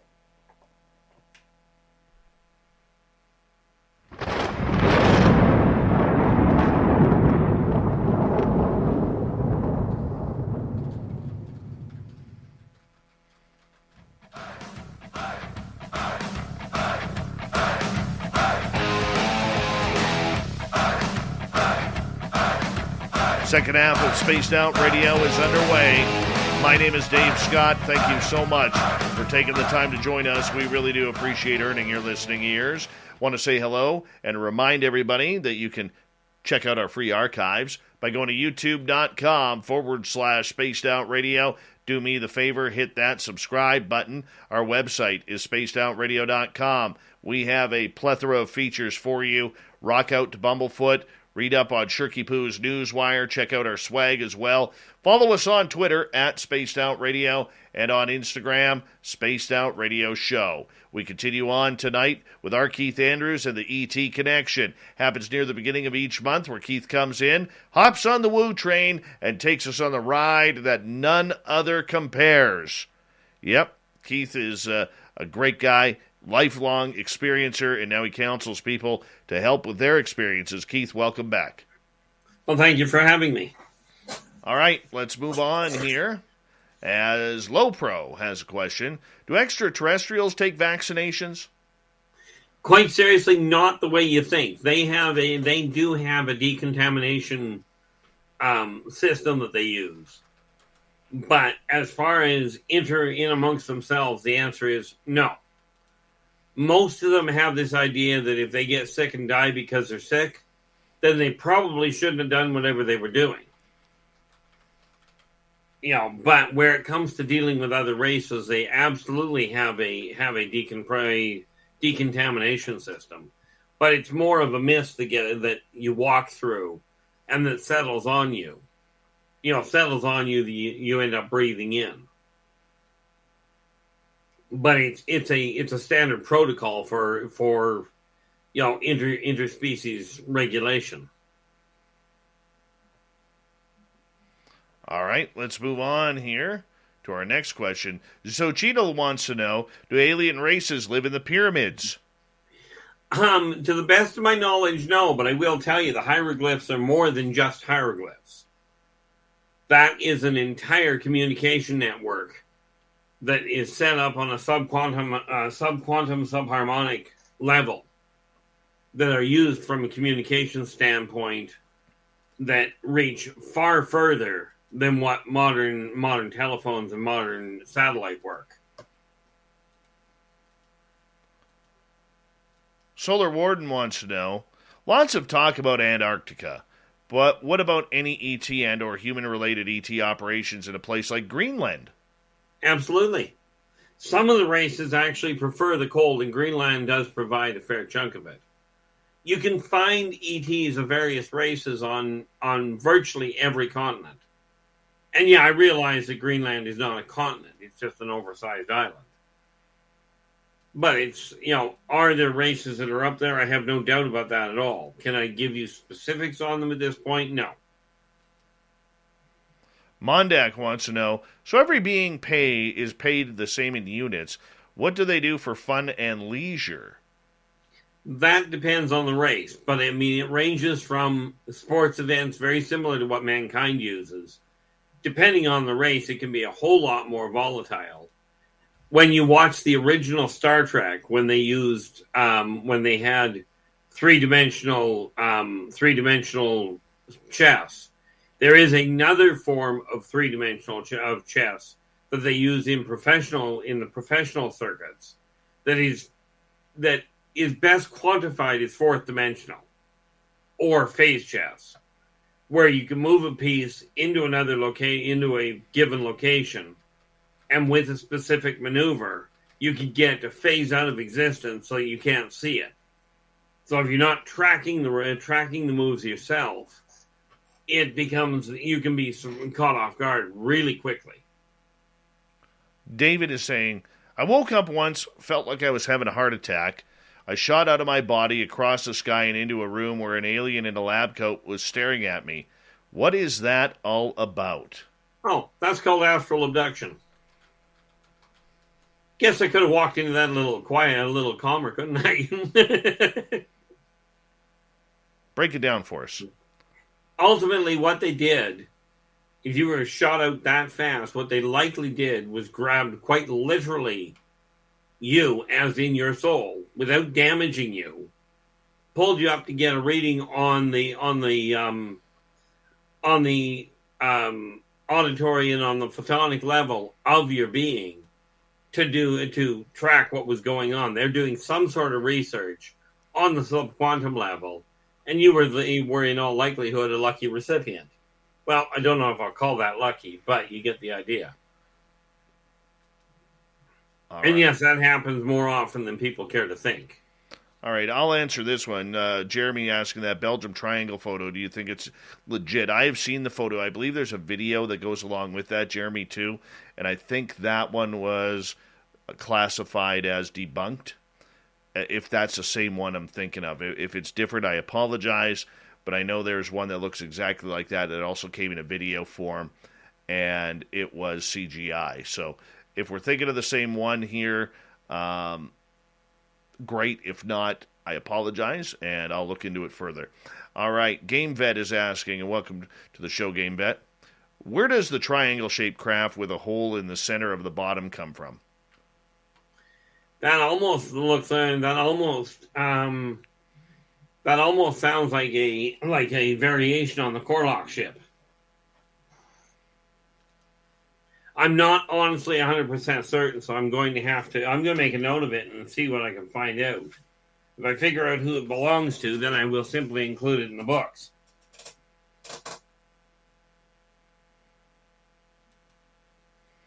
All right, let's move on. I'm sorry, you're looking. I apologize. Well, actually, when I referred to, I was going to look in, and I will deal with them and talk to them and see what I come up with. Because I'm not entirely certain if I've run across that, but then I haven't seen every ship out there either. But it does stand to reason, from my standpoint, it's most likely a new form or a variation on the Corlock standard ship.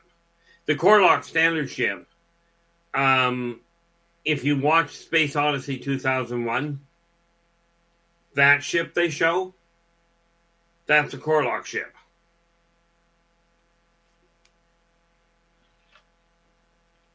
Yeah, you gotta think back, that was a ways ago. All right, so Cheadle is asking, is Moldavite really from space, and is it really as powerful as they say? I don't know what they say, but number one, is it really from space? The answer is yes, it's asteroid.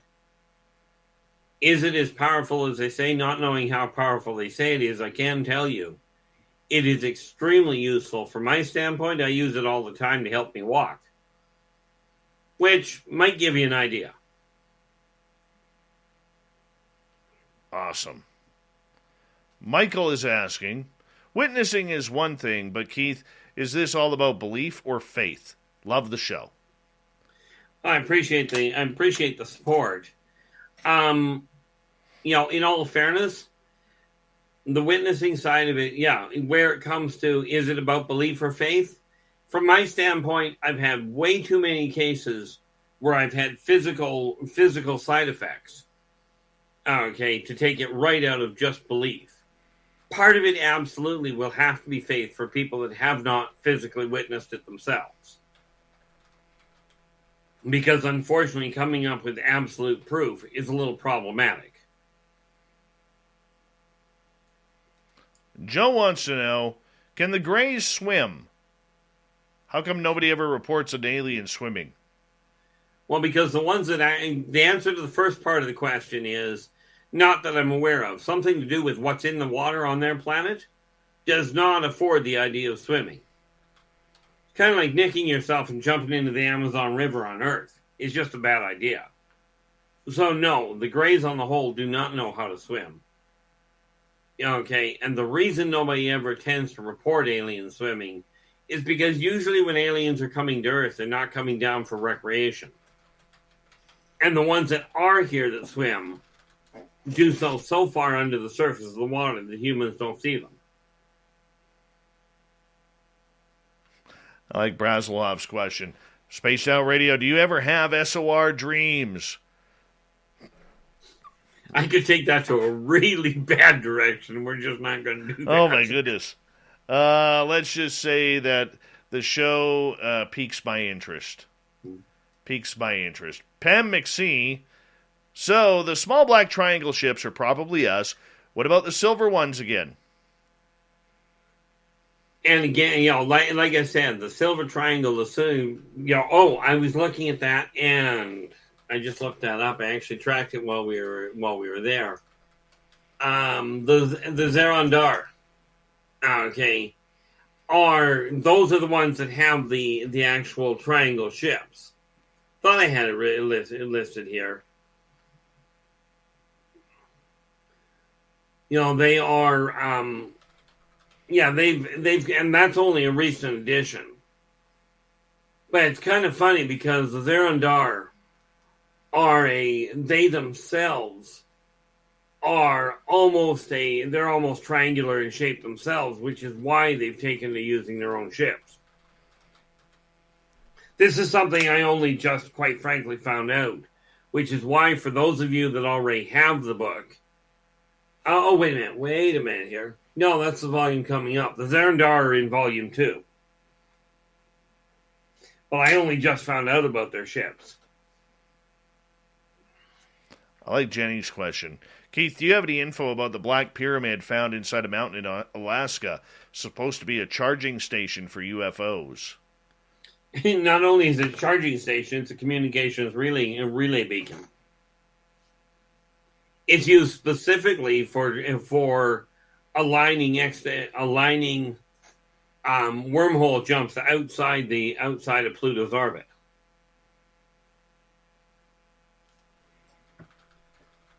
Basically, what it boils down to is you bounce off that beacon in order to fire up the wormhole, basically what mankind would call a Stargate, although it's not a physical construct.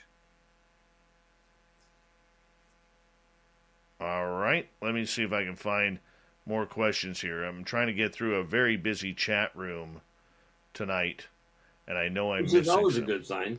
It is a good sign. All right, new listener, Leanda Watermaiden, would like to know, why aren't they, the extraterrestrials, capable of healing themselves? Actually, they are. Do they choose not to? No, if they didn't heal themselves, there'd be a lot more dead aliens we'd find. Now, granted, there are some races that if they get wounded, they will terminate you. Many of the reptilian-style races, literally, if you get wounded to the point that you can no longer do your job, you're either put on the dinner table or tossed into the fusion reactor, depending on what killed you. But no, every race that I'm aware of, almost every race, have medics of their own for their own race. It's just a question of the xenomedical that they have trouble with. All right, Kaiju is asking, what's the purpose of crop circles, and who is doing the cattle mutilations? Well, the crop circles are the easy point. They are actually, for the most part, communication beacons. I mean, I was shown one that was very much, it was literally, this is where the jump point is. It's kind of like leaving a message behind on your way by. Right, because the crop circles most of them are actually visible from orbit. Right. As far as the cattle mutilations go, that seems to be a very, there seem to be a few races involved in that. But for the most part, it's because of a medical approach.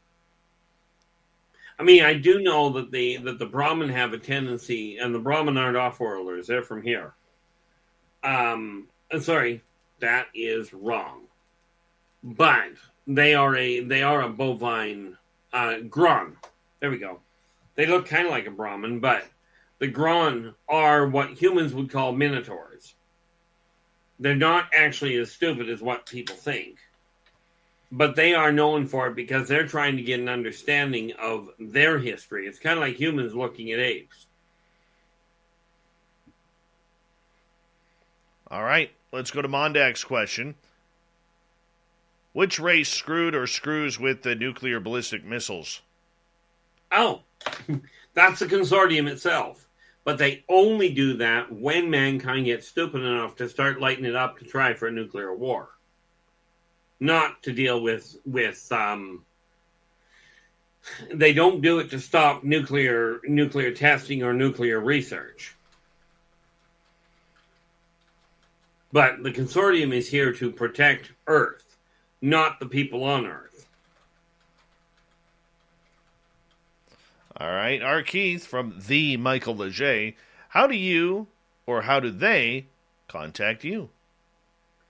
Most of the time, if we're talking about just contact, quite often it's telepathic, but more often than not, they physically take me topside.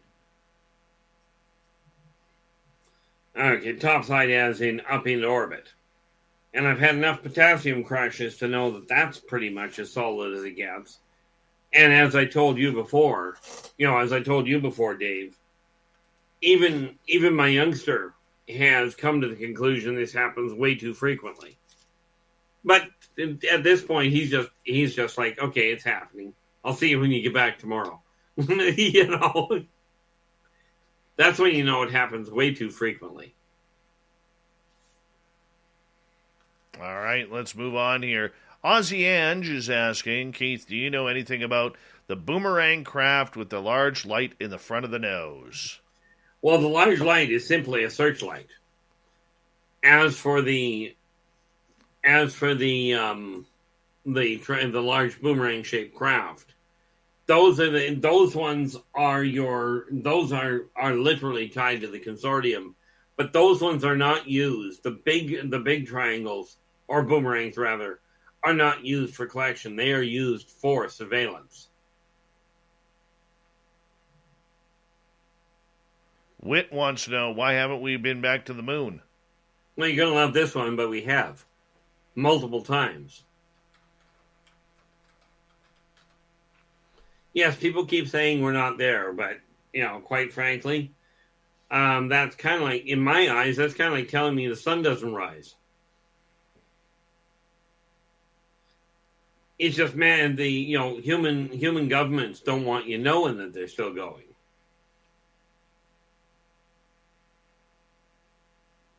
All right. This reaction to a question Leanda asked you earlier about aliens healing themselves. She said, but you said if they get sick, that they think they probably shouldn't have been doing that, so it's kind of contradictory, isn't it? No, because, see, when we're talking about doctors, when we're talking about repairing, if you catch a flu, right, or something to that effect, then, quite frankly, that's what they're referring to. If you damage yourself, if you hurt yourself, as in get a pretty severe cut or burn, they've got doctors to deal with it. But most of the illnesses, like they deal with worrying about the... The General Insurance presents Shower Ballads by Shaq. And I'm gonna keep on loving you, 'cause it's the only thing I wanna do. Turns out, everyone does sound better in the shower. And it turns out, The General is a quality insurance company that's been saving people money for nearly 60 years. I just wanna keep on loving you. For a great low rate and nearly 60 years of quality coverage, make the right call and go with The General. The General Auto Insurance Services, Inc., an insurance agency, Nashville, Tennessee. Some restrictions apply. Unlike other automakers, we at Ford don't think you should need a 20-minute tutorial to open your glove box. So we made our technology easy to use by making our vehicles available with Blue Cruise hands-free driving, Sync 4, and the Ford Pass app. And the best part? They just work. Built for America. Built Ford proud. Optional features listed. They worry about illnesses interspecies, but they don't have a whole lot that they worry about because most of the off-world races have developed an immune system for their own issues. Because of modifications in diet and what have you, they don't tend to get sick very often. So they haven't got, it's not like Earth that's got a major pharmaceutical factory going on. They just don't need them. They rely more on proper eating than they do on modification. Okay, let's move on here and get to 5900. Which alien race loves rock and roll? Well, can't call them alien, but humans do seem to have a penchant for it. Other than that, it's personal choice. I've met some spare knocked in that just absolutely have a riot with it. The Vecna are another race that tend to play really well, and we're talking about the upbeat rock and roll, not the heavy metal or hard rock style, because they react more to the vibratory rate of the music. But it's an individual thing. All right, let's continue on here. David is wondering, why do encounters seem more prevalent after hypnagogic dream states? Because after the hypnagogic dream state, you tend to be a little bit more aware of it. Okay, because after that dream state, your brain tends to pick it up. It tends to remember it easier. net result, you remember the contact more readily. It's not so much it happens more often, you're just more aware of it.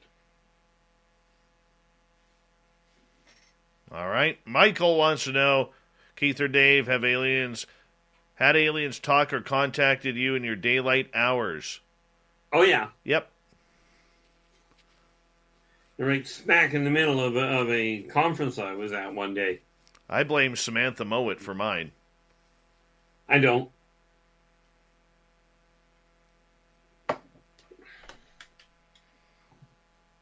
Well, I know you don't. You're just a weirdo that way.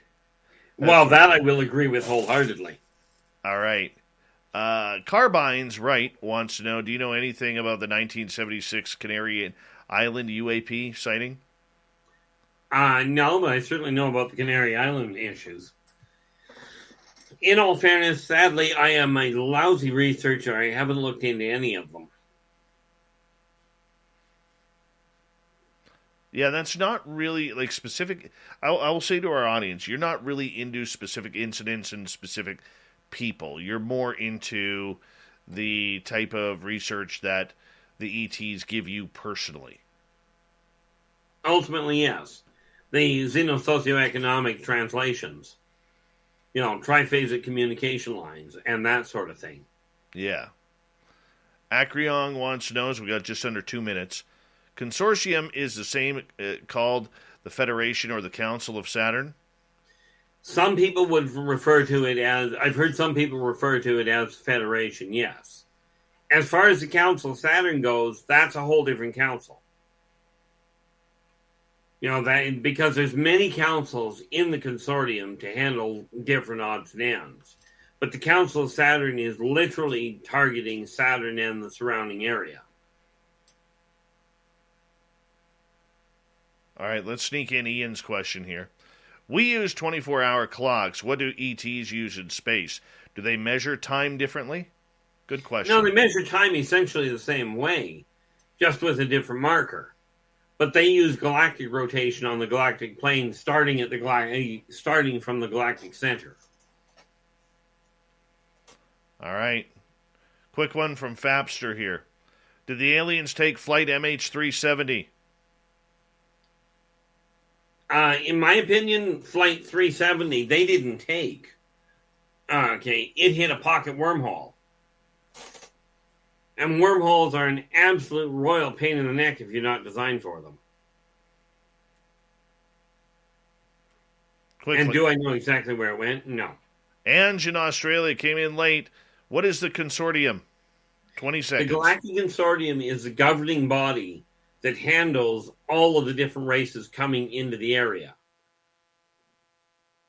And they literally govern what's going on as far as off-world interaction and humans go.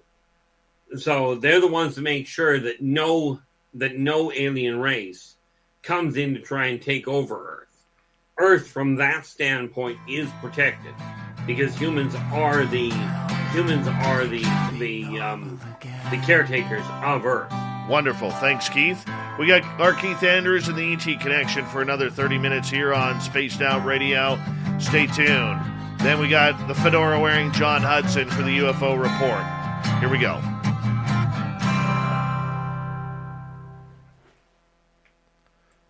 Buddy, I got to hit the bathroom, so please bear with me here. Absolutely. All right.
Well, it is certainly proving to be a very active night. I don't know if you can hear me, so I may well be talking to myself. But the questions have been just absolutely fantastic. And yes, the reality of it is I don't research what I'm doing. The information that I am recording, that I'm quantifying, is all done on first-hand experience. And the reason I don't question it is because of the number of times that I've had people that have corroborated what I've gone through, not the least of which has been missing time, hitting wormholes, having physical marks left over from being taken. I had one case where I was literally witnessed dropping back into my bedroom from the ceiling. This is why I don't question why it's real anymore. Couple that with my father actually telling me on his deathbed that everything I had experienced, everything that I remembered, was absolutely real. Now, can I talk to him? Well, personally I can, but I can't prove it. As I said, he passed away a few years back. And this is why I tell people, people have asked me multiple times, have you got pictures? Have you got any evidence? And the answer is, I've only got one picture. Okay. And do I know exactly where it is right offhand? No. But that was from a very long time ago. All right. You bet. We got a couple minutes.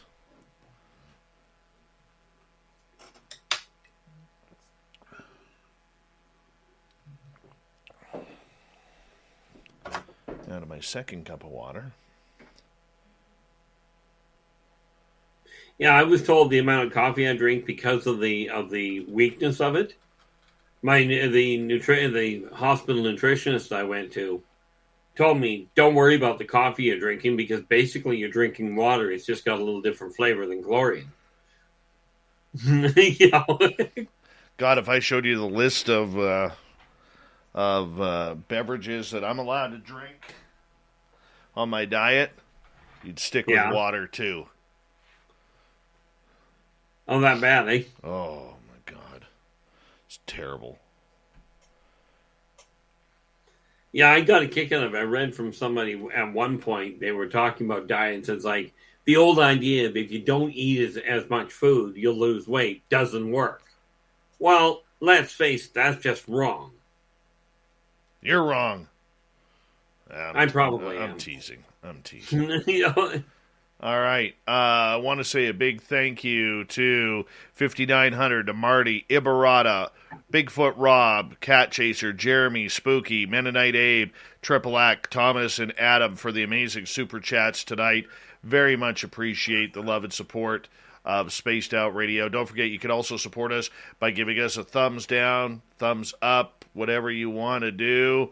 And, of course, you can hit that subscribe button, ring the bell. We are here 7 days a week for your listening entertainment. And we have a lot of fun doing this show, and that's why we continue so hard and so passionately about what we do. Thank you to all the veterans who are tuning us in tonight. Remember, you always have a safe home here on Spaced Out Radio in our chat room. And, of course, to all the regulars who are here, a lot of familiar faces haven't seen in a while. Good to see all of you. This is a big family here. We absolutely love that you are here as well. So we're going to get going here in about 45 seconds.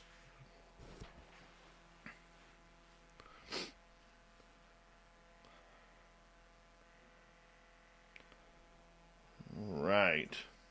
One more commercial. Yeah, commercials are so much fun. But I realize you've got to have them, so, Yeah, I hear you. All right, let's get ready to go here.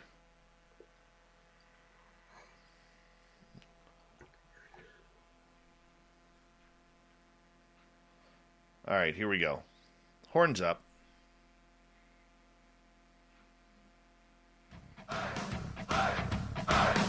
Would you like to connect with us? Head to spacedoutradio.com for all your latest show info. Now, back to Dave Scott and SOR. Third and final hour of Spaced Out Radio is now underway. My name is Dave Scott. Thank you so much for taking the time to join us. We really do appreciate earning your listening ears wherever you are on this beautiful planet we call Earth. Hello to everyone listening in on our terrestrial affiliates around North America and digitally on TalkStream Live, Revolution Radio, and KPNL. All of our archives are free. Just go to youtube.com/Spaced Out Radio. Do me the favor, hit that subscribe button. The Desert Clam has set the password for tonight in the SOR Space Travelers Club. Bambosh. Bambosh is your password. Use it wisely, Space Travelers, as the Clam sets the password each and every night right here on Spaced Out Radio. Our website, spacedoutradio.com. We have a plethora of features for you, including rocking out to Bumblefoot, reading up on Shirky Poo's Newswire, and you can check out our swag as well. Follow us on Twitter at Spaced Out Radio, Instagram, Spaced Out Radio Show, and now on TikTok at Spaced Out Radio.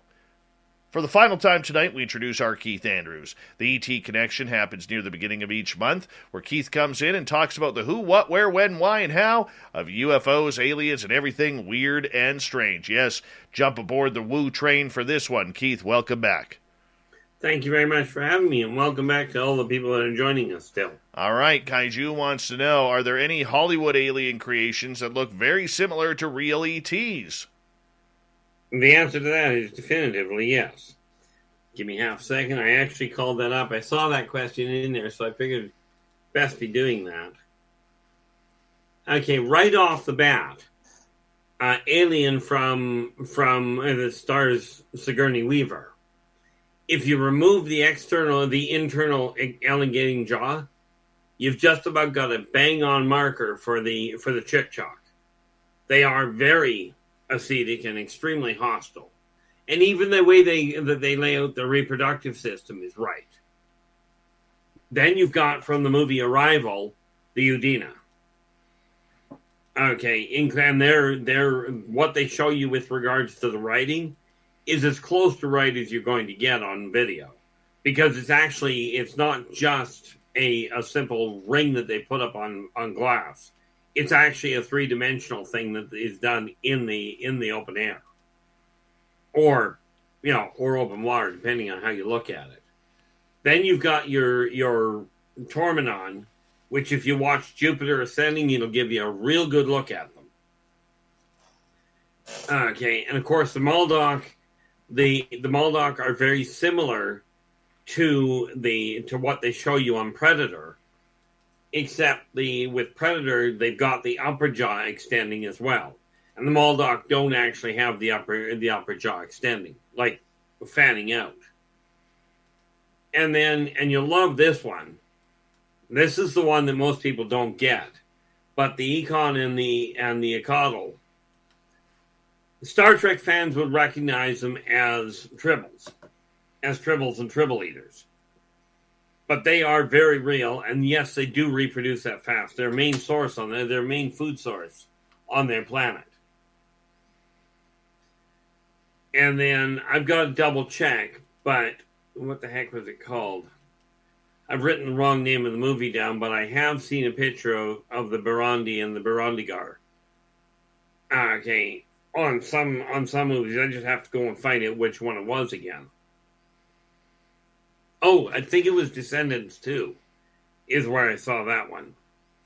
And, the Burundigar. The Burundi, if you watch, what the heck was the name of it? Harry Potter. I forget the little guy's name, but that little goblin, that's a Burundi. But that's some of the races that show up quite nicely. Okay, let's move on. Joe has a question. Are there any alien races that look like plants or trees? Do they hide in plain sight? Try that again?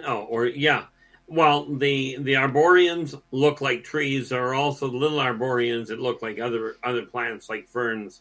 Some of your woody plants may well be Arborian.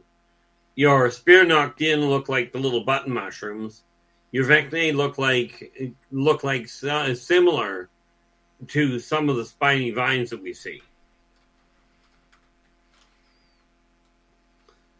thing is, with most of those, yeah, they will definitely hide. Those are actually, by the way, well, the Spirnoctin and the Vecnae are alien. They don't come from here. The Arborians actually evolved on Earth. But I'm getting into finding the other ones that are also plant-like. I'm missing one, and I'm trying to remember what the heck the name of it was, which is why I'm going back to it. Volume 2, that is... Let's shrink that down, because there's one other one that I know of that it kind of looks like a green onion, in all fairness. And yes, I know that sounds completely whacked. But hey, there we go. The Tolek. Which look very similar to a green onion, except one small little detail. Right, and that little detail being they're a whole heck of a sight larger.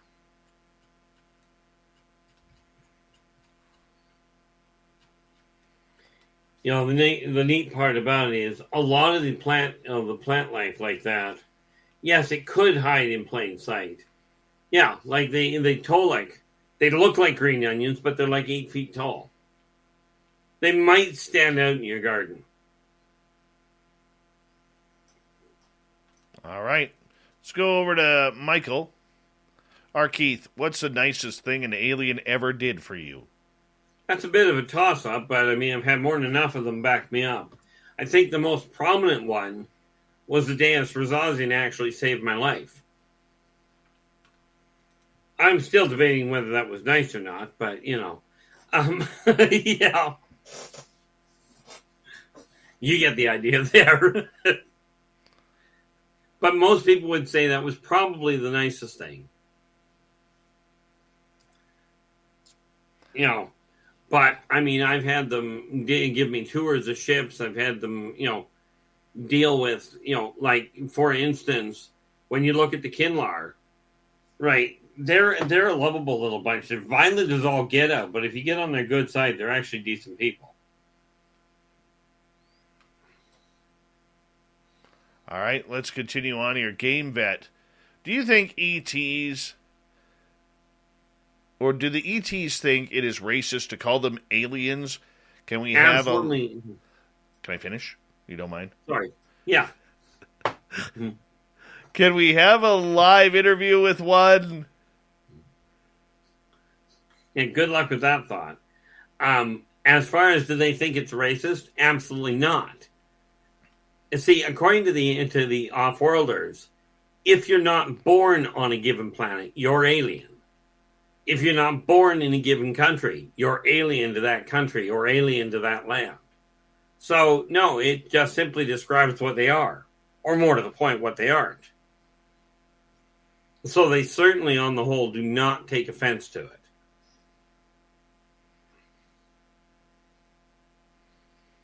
All right, let's continue on. Solar Warden wants to know, Mr. Andrews, are you familiar with a race of ETs that speaks a language that sounds like Higher Hungarian and who like Tibetan-type music? Well, I would love to say yes. My problem is I don't know what Higher Hungarian sounds like.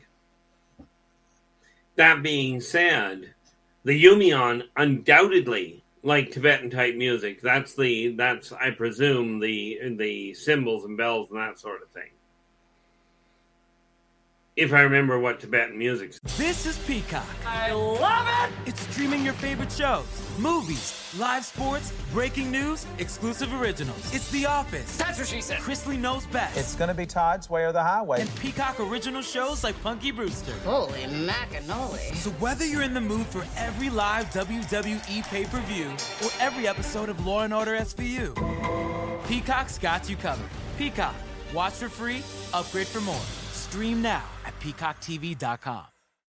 For the last-minute gifter, the crafty life hacker, or the person who likes to surprise the ones they love, ProFlowers has you covered with bold bouquets backed by a 7-day freshness guarantee. Check out the fun side of flowers and save up to 15% when you go to proflowers.com/refresh. Any day is a good day to send some big blooms to your cutie or a gift basket and botanical beauty to your bestie. Just head over to proflowers.com/refresh and save up to 15%. See website terms for details.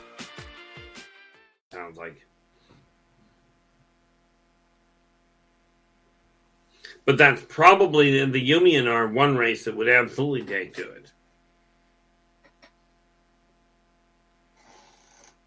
All right. Let's move on here. Steven wants to know, Keith, how many gray species are we in contact with roughly? Well, species is a toss-up, but there are at least 15 different colors that I'm aware of. 15 different colors, minor modifications to skeletal configuration, but still the same species. There's actually two distinct runs of them. There's the scientists and there's the controllers.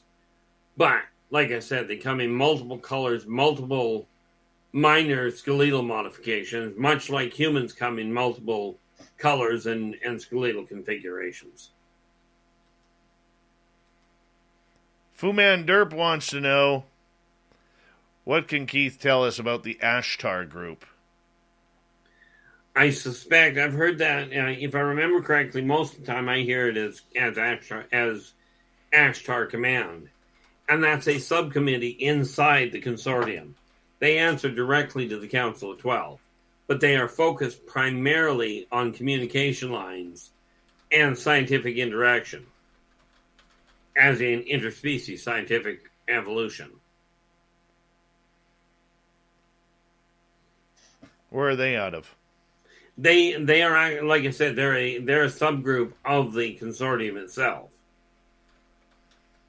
I'm wondering if he's referring to the Ashtar Radio Command. No idea. You're supposed to know that. Well, yeah, you do remember I'm not a controlled telepath, right? True. Acreon is asking, the power to manipulate matter you said we have, that it's psychokinesis, cause the move with the hands, even I do, could explain it a bit further, and elemental magic without technology, what you know we can do. What's your thoughts? Absolutely. That is the baseline of it. Because once you realize that the only difference between picking something up, the only difference between picking something up physically and picking it up from across the room, functionally it's the distance. It's still one molecule to the next. And for anybody that wants to give it a shot, if you take your hands and you put them an inch, half an inch to an inch apart, you'll feel energy between them. It's that energy that you focus with and you build it up and you can actually get it to work. Now, am I a fully controlled telekinetic at this point? No. But I do know somebody who can send sonic shockwaves across a glass of water quite nicely. Also know a chap that can start fires just by thinking about them. But it boils down to molecular manipulation. And yeah, anybody can teach themselves to do it. But it's a question of realizing it's not like you can grab hold of a truck and pick it up and throw it across the room. That's the stuff that becomes Hollywood. Is it possible to get to that level? Absolutely.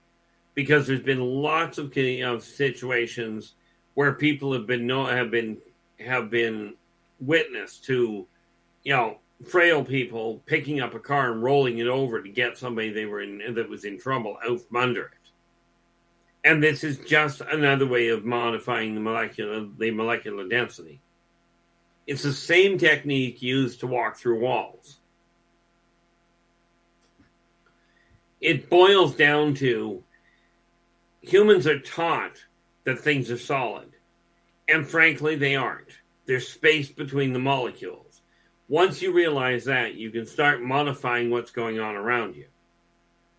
Okay, most people are literally taught it's not possible. That's why they refuse to let it happen.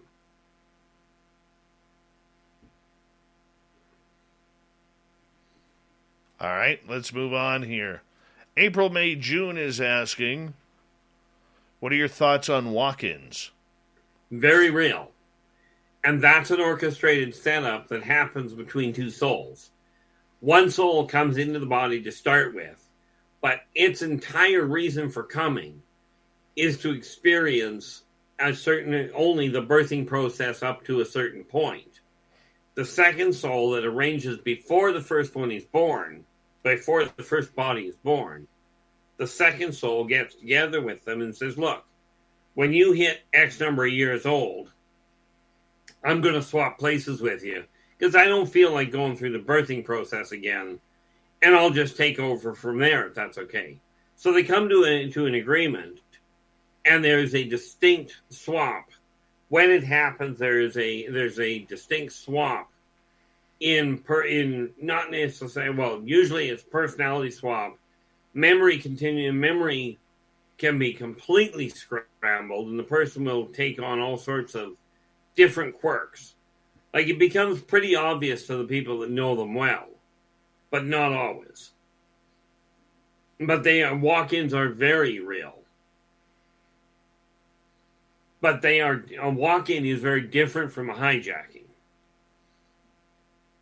And yes, that can happen as well. Okay, a hijacking is also what many people refer to as a possession. But walk-ins are a voluntary swap. Makes sense.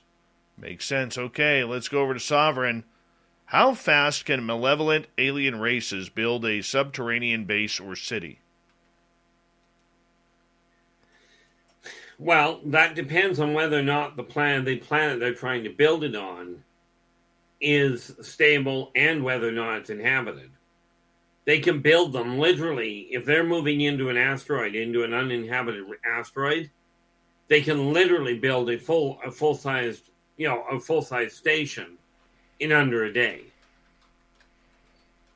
Okay. If it's occupied, they have to take into consideration that there is tectonic upheaval that happens if you do it too fast. So it can take a fair piece of time. Basically what they do is they pick a cave that's already there and then work in from there. All right, let's go to Thin Lizzy. Do aliens have disputes or war with other races? Absolutely. The Swazians and the Teklak have been at war with each other for centuries. This is why I say aliens, the only difference between them and humans is the type of toys they've got. The Teklak themselves are at war. They've got a civil war going on. When you take a look at the Venusians and the Martokians, they actually have an alliance. They aren't at war with each other. They've got an actual alliance with each other. The Swazians and humans have an alliance. And yes, that does mean we've got reptilians on Earth that are working with humans. Okay. How often does that happen? I've never seen it stop. So, All right. I mean, every now and again you'll get a war that stops because one race ends up dead and that solved that problem. But unlike human wars where people get to a point where they go, we're not fighting anymore, unfortunately, the so-called more advanced races, I'm talking technologically advanced, don't seem to have this idea quite right where, oh, we should stop fighting. It would be nice if they would. But they won't. They never I'm not do. expecting it anytime soon. They never do. Well, like I said, the wars usually stop when one side is dead. But you got to remember, off-worlders, when they go to war, they don't have rules that you can't shoot when there's certain circumstances going on.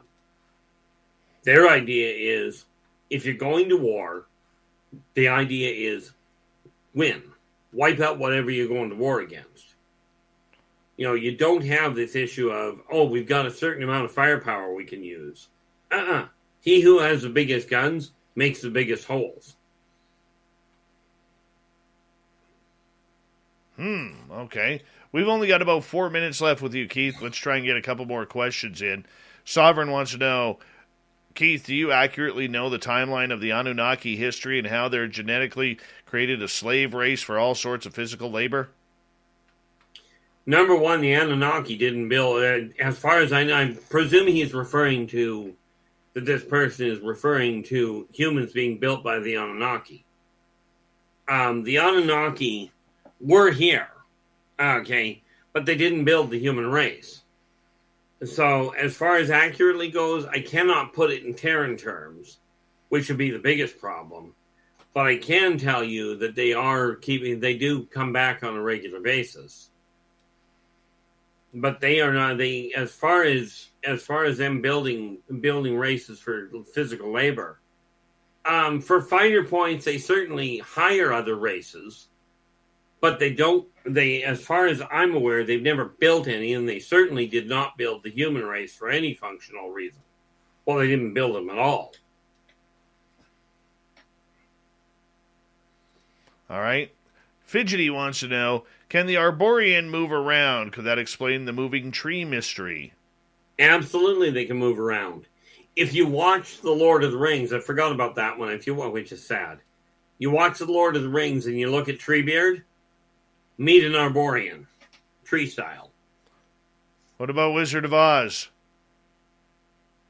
Trying to think which trees were in the Wizard of Oz. All of them, when they're going down the yellow brick road where they find Tin Man. That's a good point. The apple trees and what have you that were throwing the apples at them. Yes. It's been a while since I've seen The Wizard of Oz, and the answer is yes. Still one of my favorite movies.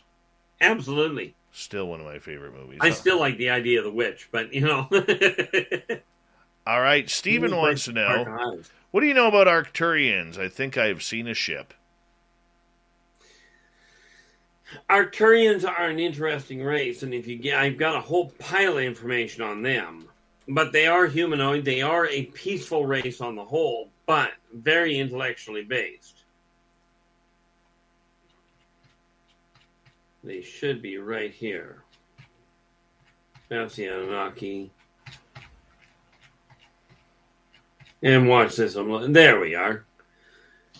Okay, you're definitely looking at a race. They are essentially, from a governmental standpoint, socialist with a military focus. Okay, they are absolutely focused on physical construction and technology, that sort of thing. Like, they pride themselves on their workmanship. All right, final question tonight, Keith. Thin Lizzy, do you think aliens wish they could grow awesome facial hair like you, Keith, and me? Well, some of them, the answer is yes. If you talk to the dwarves, which are an ancient race, they have nothing. We have nothing on them. But thank you very much. Keith, tell everybody where they can find your information. Easiest place to find it is if you go to YouTube and you look at my YouTube channel, Inner Voice Enterprises. You'll find a whole list of ways of getting a hold of me on Facebook, LinkedIn, Twitter. Usually it's under R. Keith Andrews or under Inner Voice Enterprises. Very cool. Buddy, it's always a pleasure to have you on Spaced Out Radio. Always appreciate you so much. Well, definitely enjoy being here. I cannot believe the length of time we've been here. But tonight has been absolutely fabulous. The questions coming in were phenomenal. They really were. They really were. And we thank our audience for their participation all night long. Our Keith Andrews and the ET Connection happens the first week of every month here on Spaced Out Radio.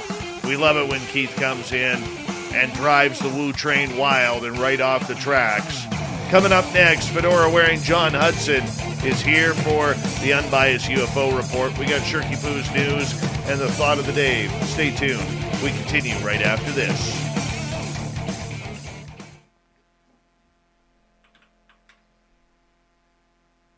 Great show, buddy.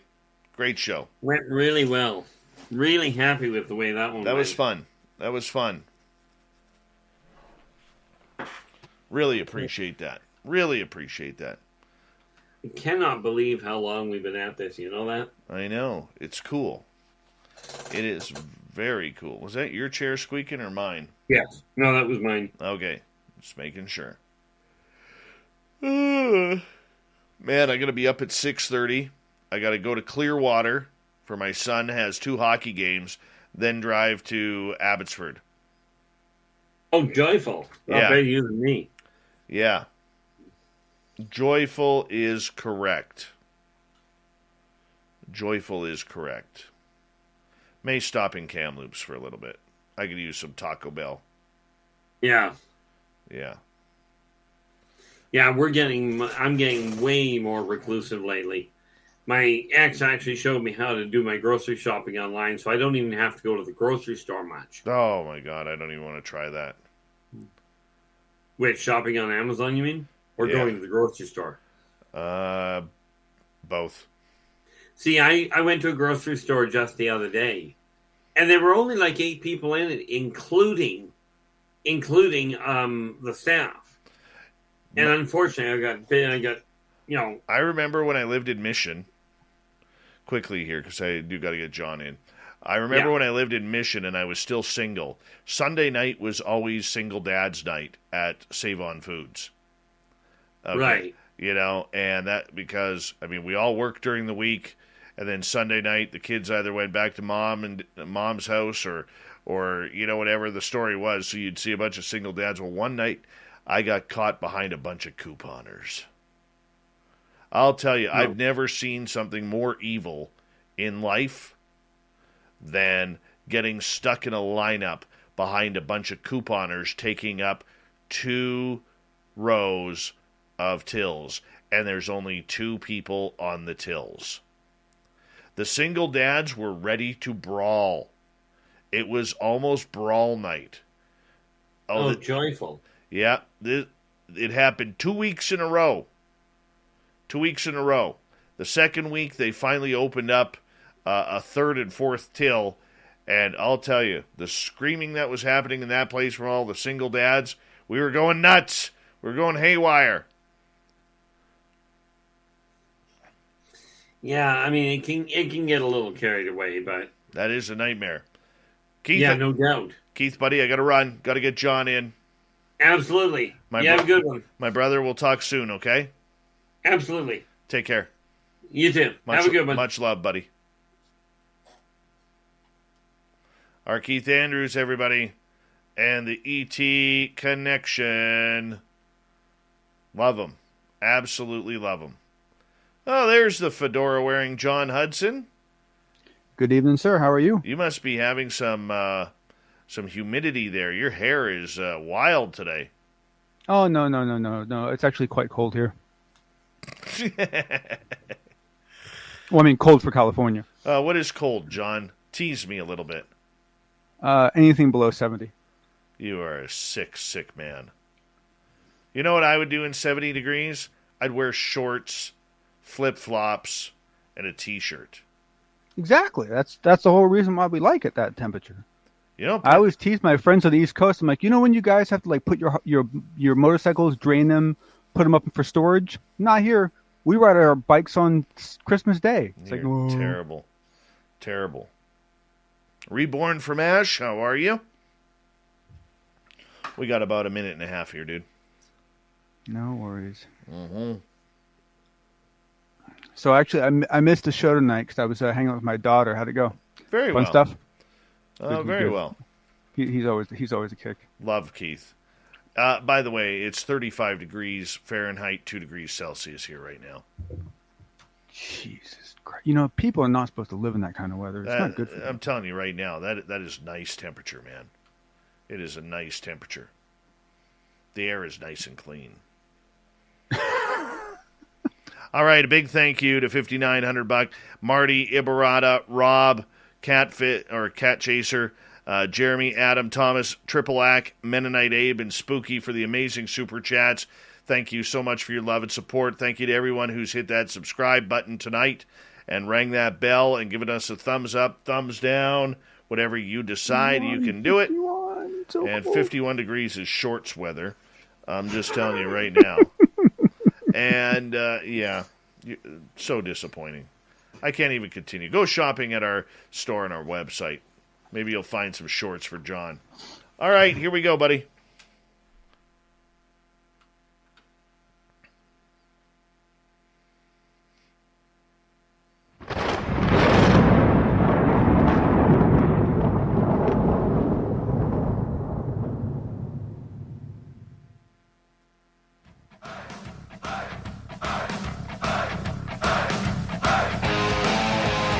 Rounded third. We're heading for home tonight on Spaced Out Radio. My name is Dave Scott. Thank you so much for joining us. We really do appreciate earning your listening ears. Want to remind you that if you missed portions of this show or others, check out our free archives. Go to youtube.com/Spaced Out Radio. Do me the favor. Hit that subscribe button. Our website is spacedoutradio.com. We have a plethora of features for you. Rock out to Bumblefoot. Keep up to date with Shirky Poo's news. Check out our swag as well. Follow us on Twitter at Spaced Out Radio, Instagram, Spaced Out Radio Show, and now on Twitch at Spaced Out Radio. It is time once again for the fedora-wearing John Hudson and the UFO Report.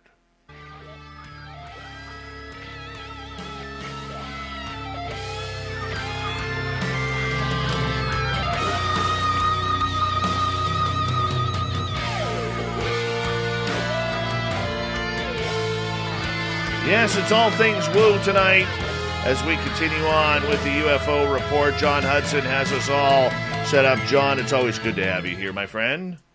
Always good to be here. Thank you, everyone, for sticking around. I do appreciate it after getting your head full of Keith tonight. Right. All right, we're going to kick things off. Christopher Sharp, blogger, journalist, who is he? And tell us about the article he wrote. Well, in full disclosure, he is, I don't know if he's the only, well, I assume he is. Black Friday starts now at JCPenney. And this Friday through Sunday, shop early and save with thousands of new Black Friday deals while they last. Sparkle everyone's stocking with up to 75% off all fine jewelry. Plus, stock up on Home Expressions bath towels, now only $2.99 each. These deals and many more end Sunday. Happy Black Friday, JCPenney. Offers valid on select items 11/5 through 11/7. Exclusions apply. See store or jcp.com for details. Buy one, get one for $1 at McDonald's. Or as we like to call it, the can't have just one deal. Mix and match a sausage biscuit, sausage McGriddles, McChicken biscuit, chicken McGriddles, or crispy hash browns. Want 2 sausage biscuits? Buy one, get one for $1. Want a sausage biscuit and hash browns? That's cool too. Choose more of what you love. Buy one, get one for $1 at McDonald's. Prices and participation may vary. Valid for item of equal or lesser value. Cannot be combined with combo meal. The only one. He's actually the editor of the Liberation Times, so he doesn't normally do any writing for them. But he's been wanting to, and so this is kind of a big step out for him. And it's just a fantastic read. He does it's long, but it needed to be, and he does a great job. Basically, what he did is he did exactly what I would have done if I had a longer time on this show. He basically just went through John Ramirez's entire presentation and just called out each part that he thought was important and critical. And so it's probably something everyone should have next to them while they're looking at the slides. It's a good one. It's a good thing. But what I wanted to do is I wanted to call out 2 things that are essentially about the presentation, but are also called out in Christopher's article. And that is that when I mentioned the other day that Mr. Ramirez had made a comment about the fact that the word hybrid was not in the schedule yet, he actually went on further to say that what we are witnessing is not disclosure, but scheduled dissemination. And I think that's a very important distinguishing characteristic to notice. And I think that if you look at what's going on and view it as scheduled dissemination, and he went on to say, meaning that things need to be set up before other things can be revealed, essentially. And this is what he said in the interview. I think that paints a very, very clear picture of what's going on the government side of things. And I'd be curious to see what you think of such a thing, Dave. I really don't know. You kind of blew my mind the other night talking about John Ramirez, and you and I had a private conversation about that. And, I mean, just the fact that he's really deep into the technology and what we're saying that we're not witnessing any sort of disclosure. I've always said it seems more of a confirmation, and very up to date on what these narratives are. I mean, I want to find out more about this guy. I want to try and get him on this show. Yeah, no, we need to, and he's he like I said, I've been talking to him, off and on for a couple months now, on this sideline chat, and honestly, when he first came into our little group, a lot of us were very skeptical of him, and it's taken him some time to prove himself to all of us. But the other two things I want to call out before we move on is one is that on Reddit, someone reported today that someone I believe on Reddit that is at a significant level in the DoD was able to actually confirm John Ramirez's career background, which I wasn't at all worried about. I believe from the comment that Bob McGuire made that Bob McGuire has actually heard of him and is aware of his work.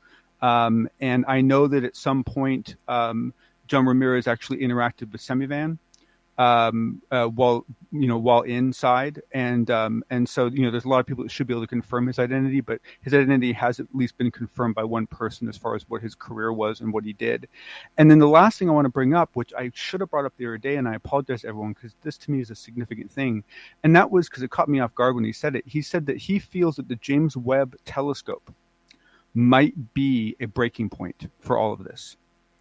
And what he means by that is that he believes that there's a chance, he doesn't know this for sure, this is just his hypothesis, that there might be things in space that the James Webb Telescope will be directed at intentionally as a way of essentially drawing attention to something that's coming or something that's happening. That the James Webb Telescope might be that dam that breaks, that really releases a lot of information. Does John Ramirez have that much knowledge and power? Well, he retired in 2009. And so one of the things that he makes very clear in his presentation, which I absolutely adored about him, was he makes very clear what he says he knows and what his guesses are, his hypothesis. And that falls completely under his hypothesis. That's not based on any specific knowledge about the James Webb. That's just based on his 25 years on the inside, knowing how things work and saying, that sounds to me like a tipping point. Very interesting. Well, John, we're going to use your connection, try and get him on the show. Yeah, we definitely need to. We need to do that. That just sounds way too important not to have him come in and describe what he knows. Now, is he blocked by any NDAs? I assume that he is, and obviously, one of the things that he announced in this presentation was that he was actually read out of 27 different programs. So this guy wasn't just a nobody. This guy was in the science directorate. He was in some very significant places, but he was completely read out many years ago. But needless to say, a bunch of the stuff you sign is lifetime. And the thing is that the other thing I really like about him is that he sent this presentation to CIA before he showed it to anybody. And every time he makes a change to it, he sends it back to CIA to get it approved. And one of the things that he's trying to do, and you should see the grin on his face when he talks about this, is he's trying to get stuff redacted. He's trying to see how far he can push before they start redacting stuff. And there's been several slides where he was amazed that they didn't get redacted. All right, let's move on here to the second part of tonight. Douglas Dean Johnson, who is he and why is he important? So, actually, Dave, you might be able to inform me better on that than I can inform the audience. In that, essentially, what I know of him is he seems like a very professional researcher that I've interacted with a few times on Twitter, and whenever he's written anything, it's been very well written, it's been very clean, and it's been very easy to read, and he seems to have a good handle on what's going in the government. But beyond that, honestly, I don't know very much about him myself. Well, I do know that he is very followed on UFO Twitter. He seems to be right at the forefront of a lot of interesting news, especially on the congressional front. Yes. And on the governmental side of things. I think this guy has really done his homework. He is somebody Yes. who's very interesting, especially when it comes to following the entire UAP phenomena with... He's very thorough. Yes, very thorough. Yes, without a doubt. Yes. And so basically, he was the one that brought a lot of our attention to this amendment. And so it's Amendment SA 4281. It's by Senator Gillibrand. If I'm mispronouncing your name, ma'am, I apologize. And she, she's kind of, she's well known, but she's, to my knowledge, a newcomer to this whole UAP thing. And what Johnson's article does a really good job of covering is not just her amendment, but all the other amendments that have come before it, and what the progression has been. And if you guys were paying attention before, the Senate wording wasn't very good. It was basically just what we had before with the task force. It was the House wording that was strong before. It was very strong. It was very good. And it appears that what she did, and remember, she's in the Senate, she took the House wording and started with that and then made it even stronger. And if I can just try to read some of this really quick, just because I think it's very pertinent.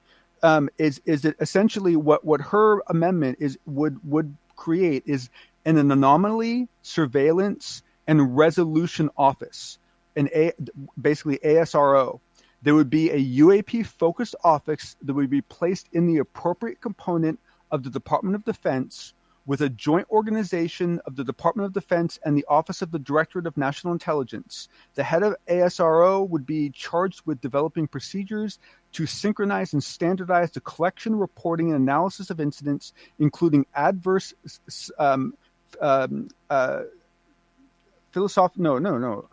physiological effects regarding unidentified aerial phenomenon across the Department of Intelligence communities.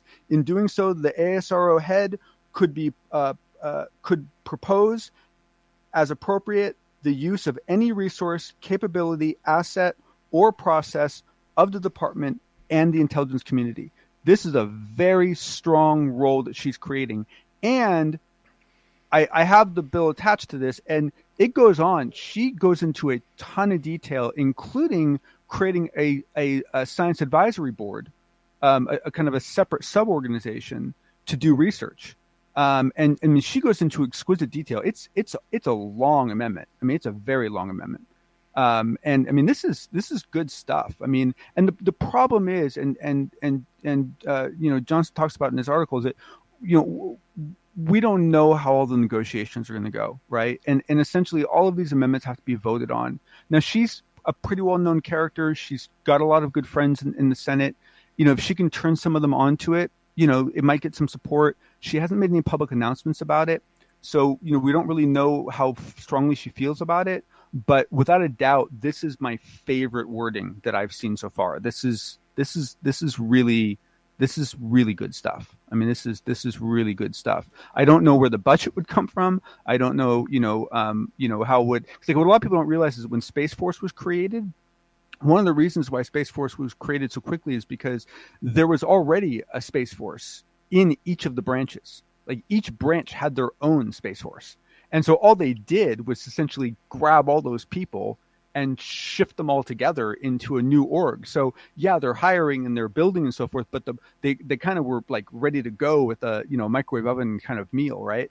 And so it's unclear as to exactly how this would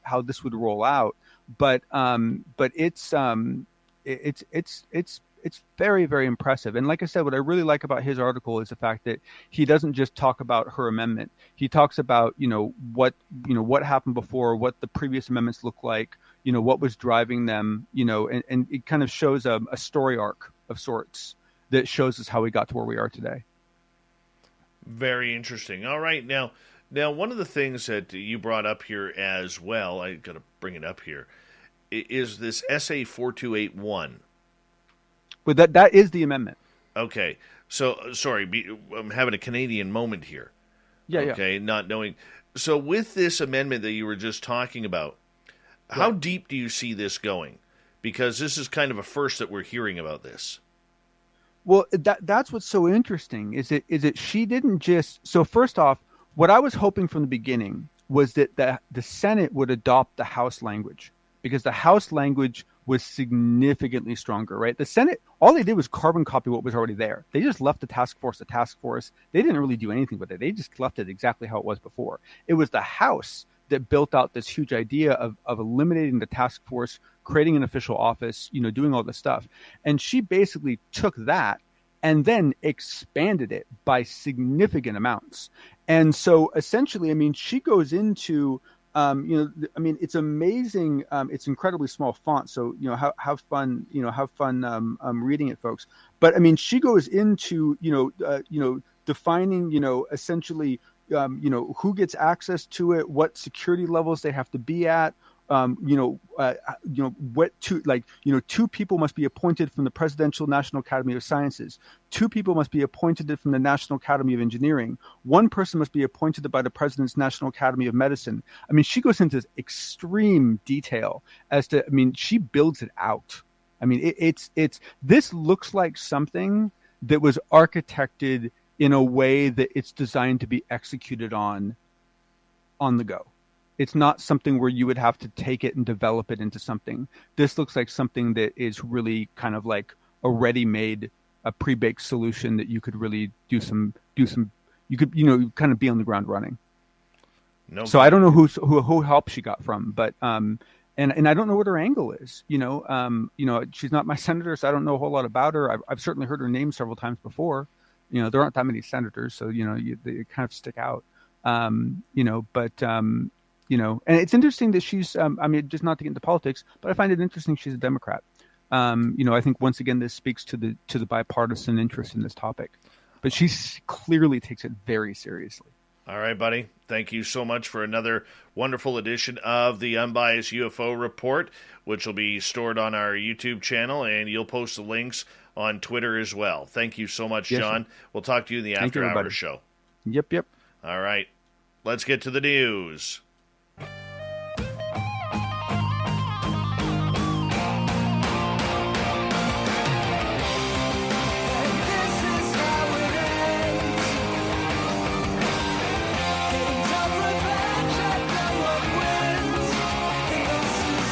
Here's Shirky Poo's news tonight.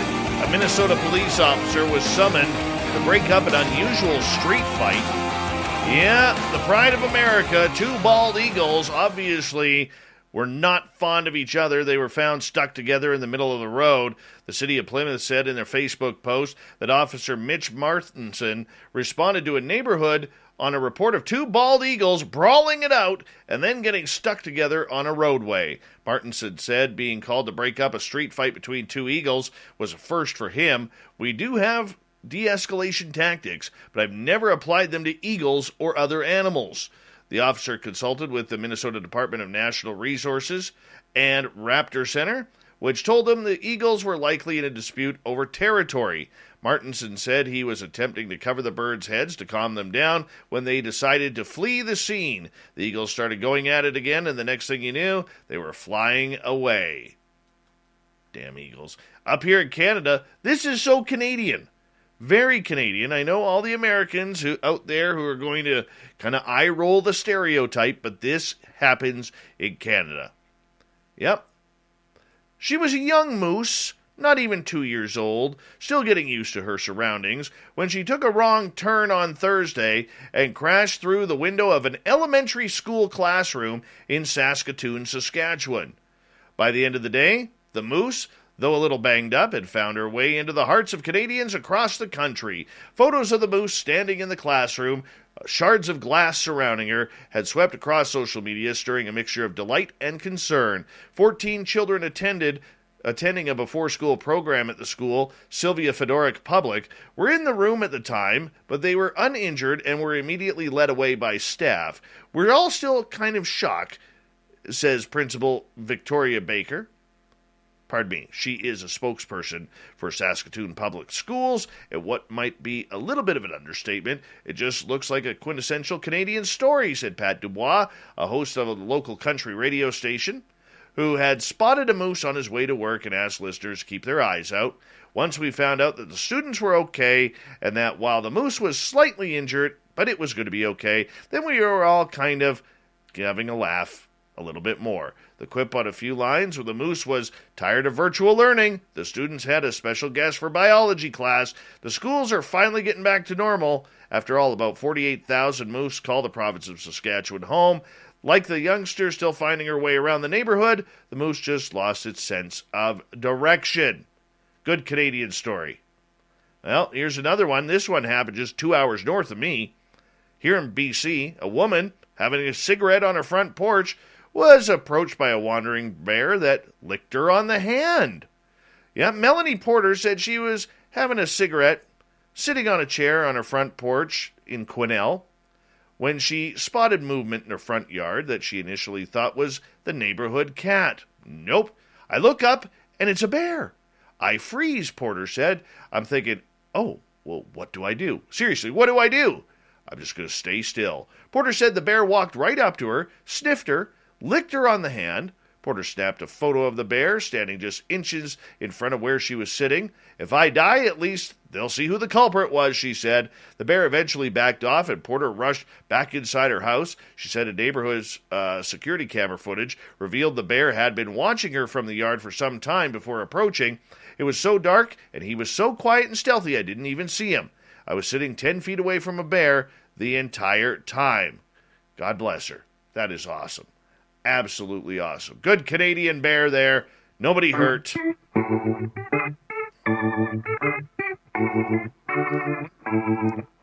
Let's get right to the thought of the day. What do we got here?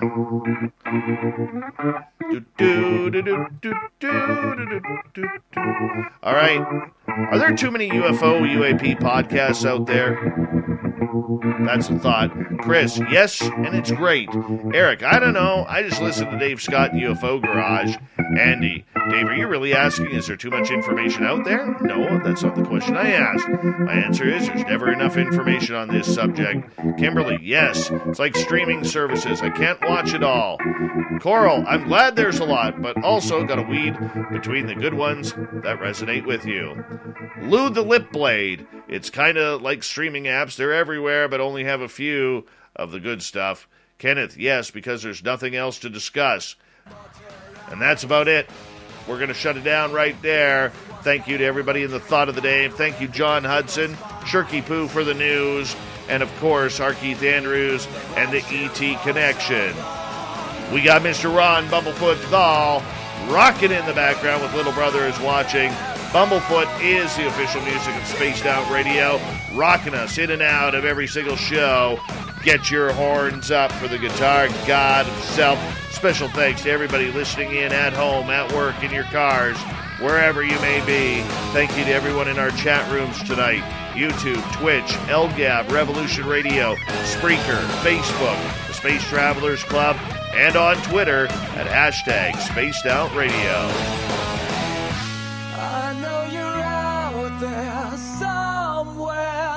Yes, remember, this show is copyrighted by Spaced Out Radio and SOR Media Ventures Limited. Thank you so much for choosing to share your evening with us, because together, my friends, we own the night. Mr. Bumblefoot, we need a favor.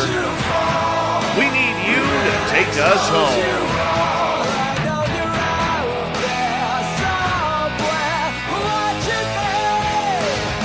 Yes, the Woe Train has docked for the night. But soon, my friends, we shall ride again. Your seats are always available Your tickets never expire. And if you want to bring a friend, we've got room for them too. Good night.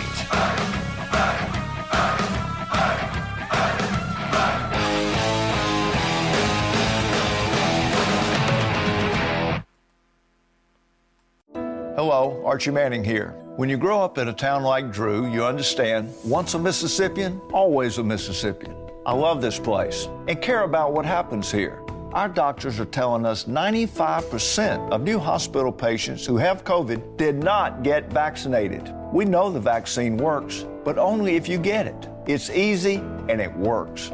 Please get vaccinated, my friends, and stay healthy. Sponsored by Delta Health Alliance. Go to getyourshotms.org. In the time before AT&T fiber internet. Shame! Shame! Shame! What did you do, love? I ran out of internet data. And they're making you shame walk. No, it's just how I feel. Shame! Shame!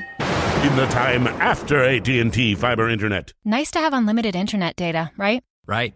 The dawn of a better internet era with AT&T fiber. Limited availability in select areas. Check eligibility at att.com/getfiber. Restrictions apply.